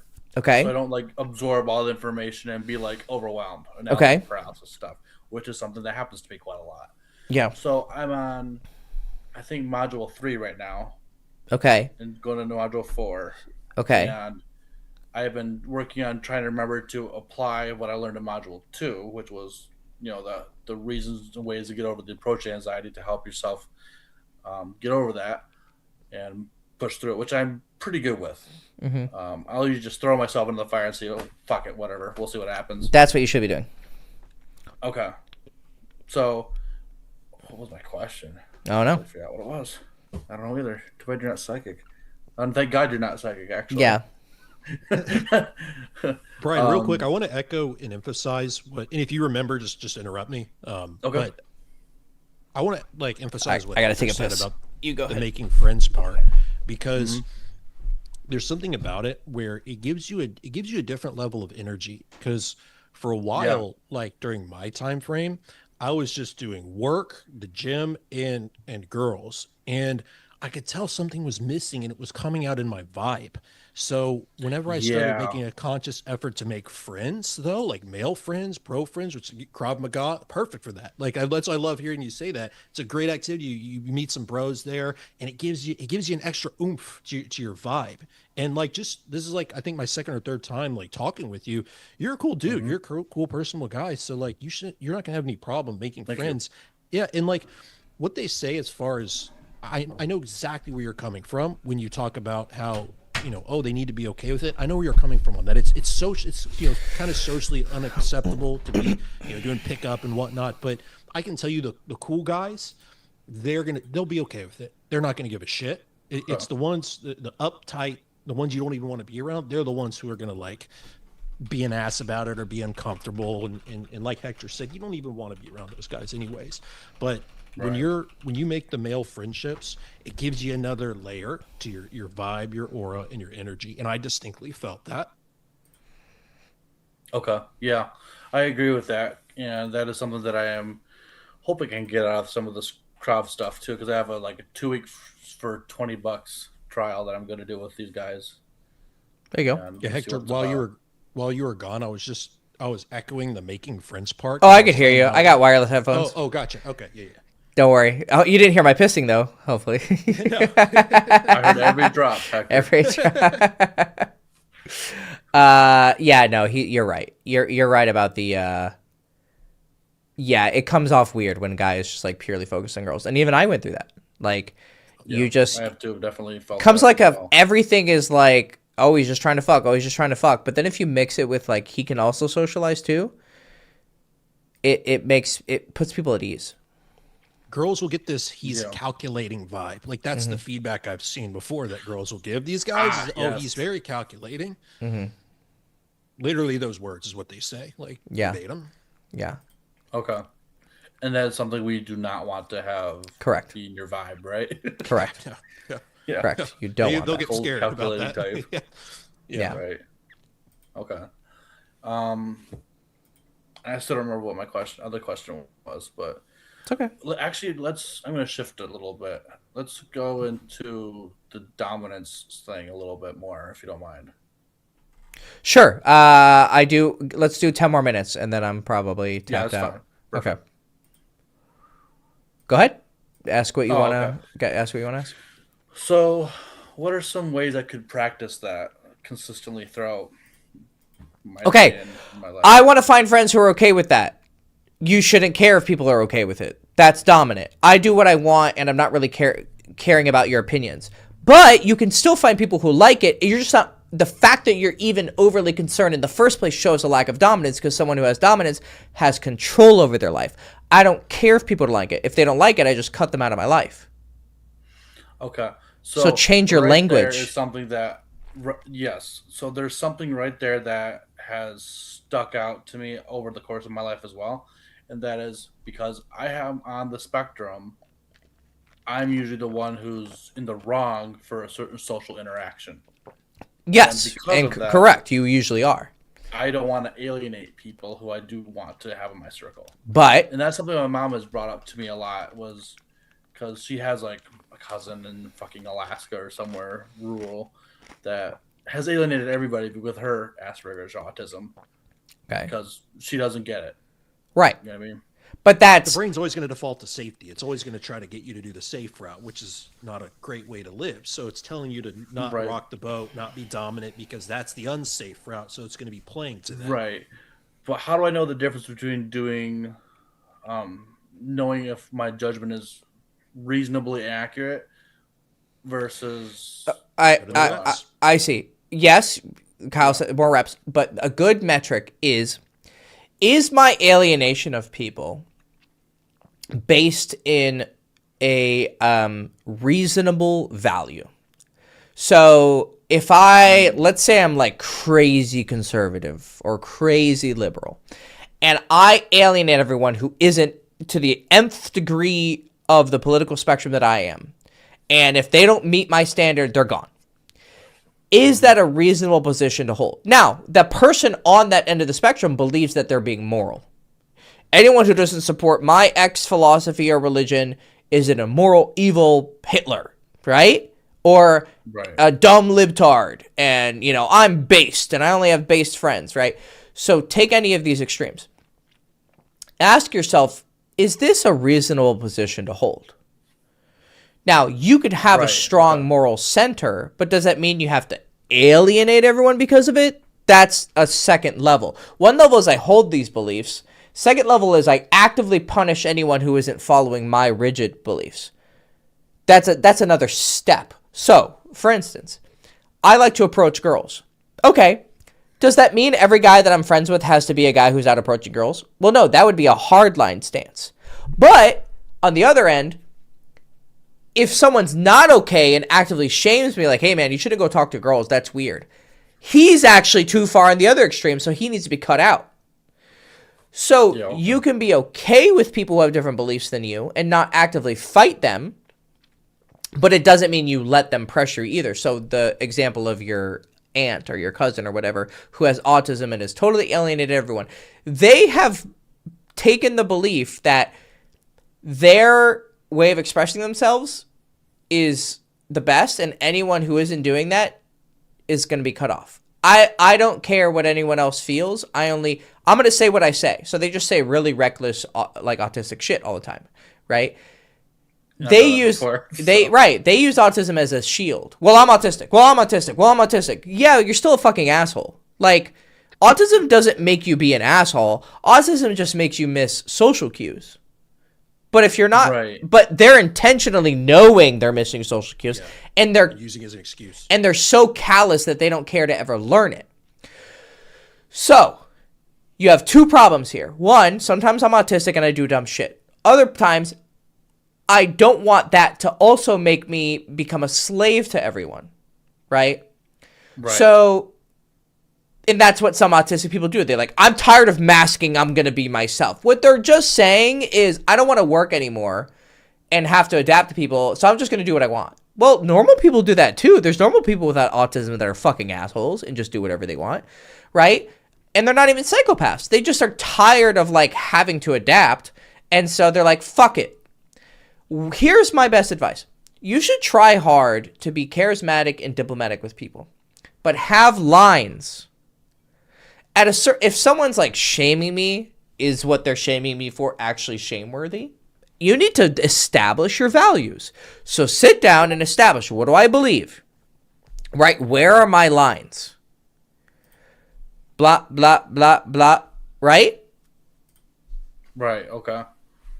Yeah. And then enforce them within reason. And then enforce them once they're once they're breached. But if they're not being breached, okay, go. You need a specific example. Yes. Right. Okay. So, okay. So let's say. All right. I'll give you an example. So did you see my example about the World of Warcraft guild earlier? Were you paying attention? Yes, I was. Okay, right. So I was cool with this guy, trying to help him out. I was really reasonable. He had some issues with someone else. So I tried to mediate, right? Because I thought he was coming from a place of goodwill, right? I gave him the benefit of the doubt. His problem with this guy, okay, I could see it. But then, as the evidence piled up, people kept saying, he's really insecure, he's really insecure, he's really insecure. We literally just had a talk. We had a really thorough session. Mm-hmm. Then finally, I start to think maybe this guy is actually using his insecurities as a shield to allow himself to be a douche. So yeah. So the evidence piled up, and I had a final test where he came into a room and was like, you know, why didn't you guys invite me? And I'm like, what the fuck, dude? You're weaponizing your anxiety. Like, I get that you have anxiety, but holy shit. Then he said about the guy who we had a 2-hour talk with, therapy session, that to make sure that he doesn't dislike you and isn't trying to shit on you, he's just a bit autistic and just says things really dryly, but you are super sensitive and you overtake it. And he established very clearly he doesn't have anything against you. Then he comes into the room and he's like, well, I'm pretty sure Tristam's mad at me.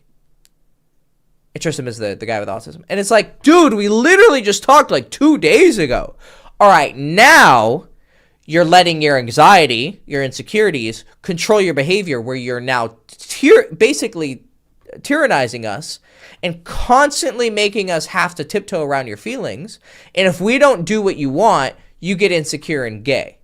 So I realized in that moment, I no longer think he's coming from a place of goodwill. He's coming from a place of severe anxiety and control issues. So, cut. I just tell him, dude, you got some major fucking issues. I'm not going to deal with this. I barely fucking know you. You're not paying me for, like, this shit. Like, I'm trying to play a video game. Mute, block, leave the guild, done.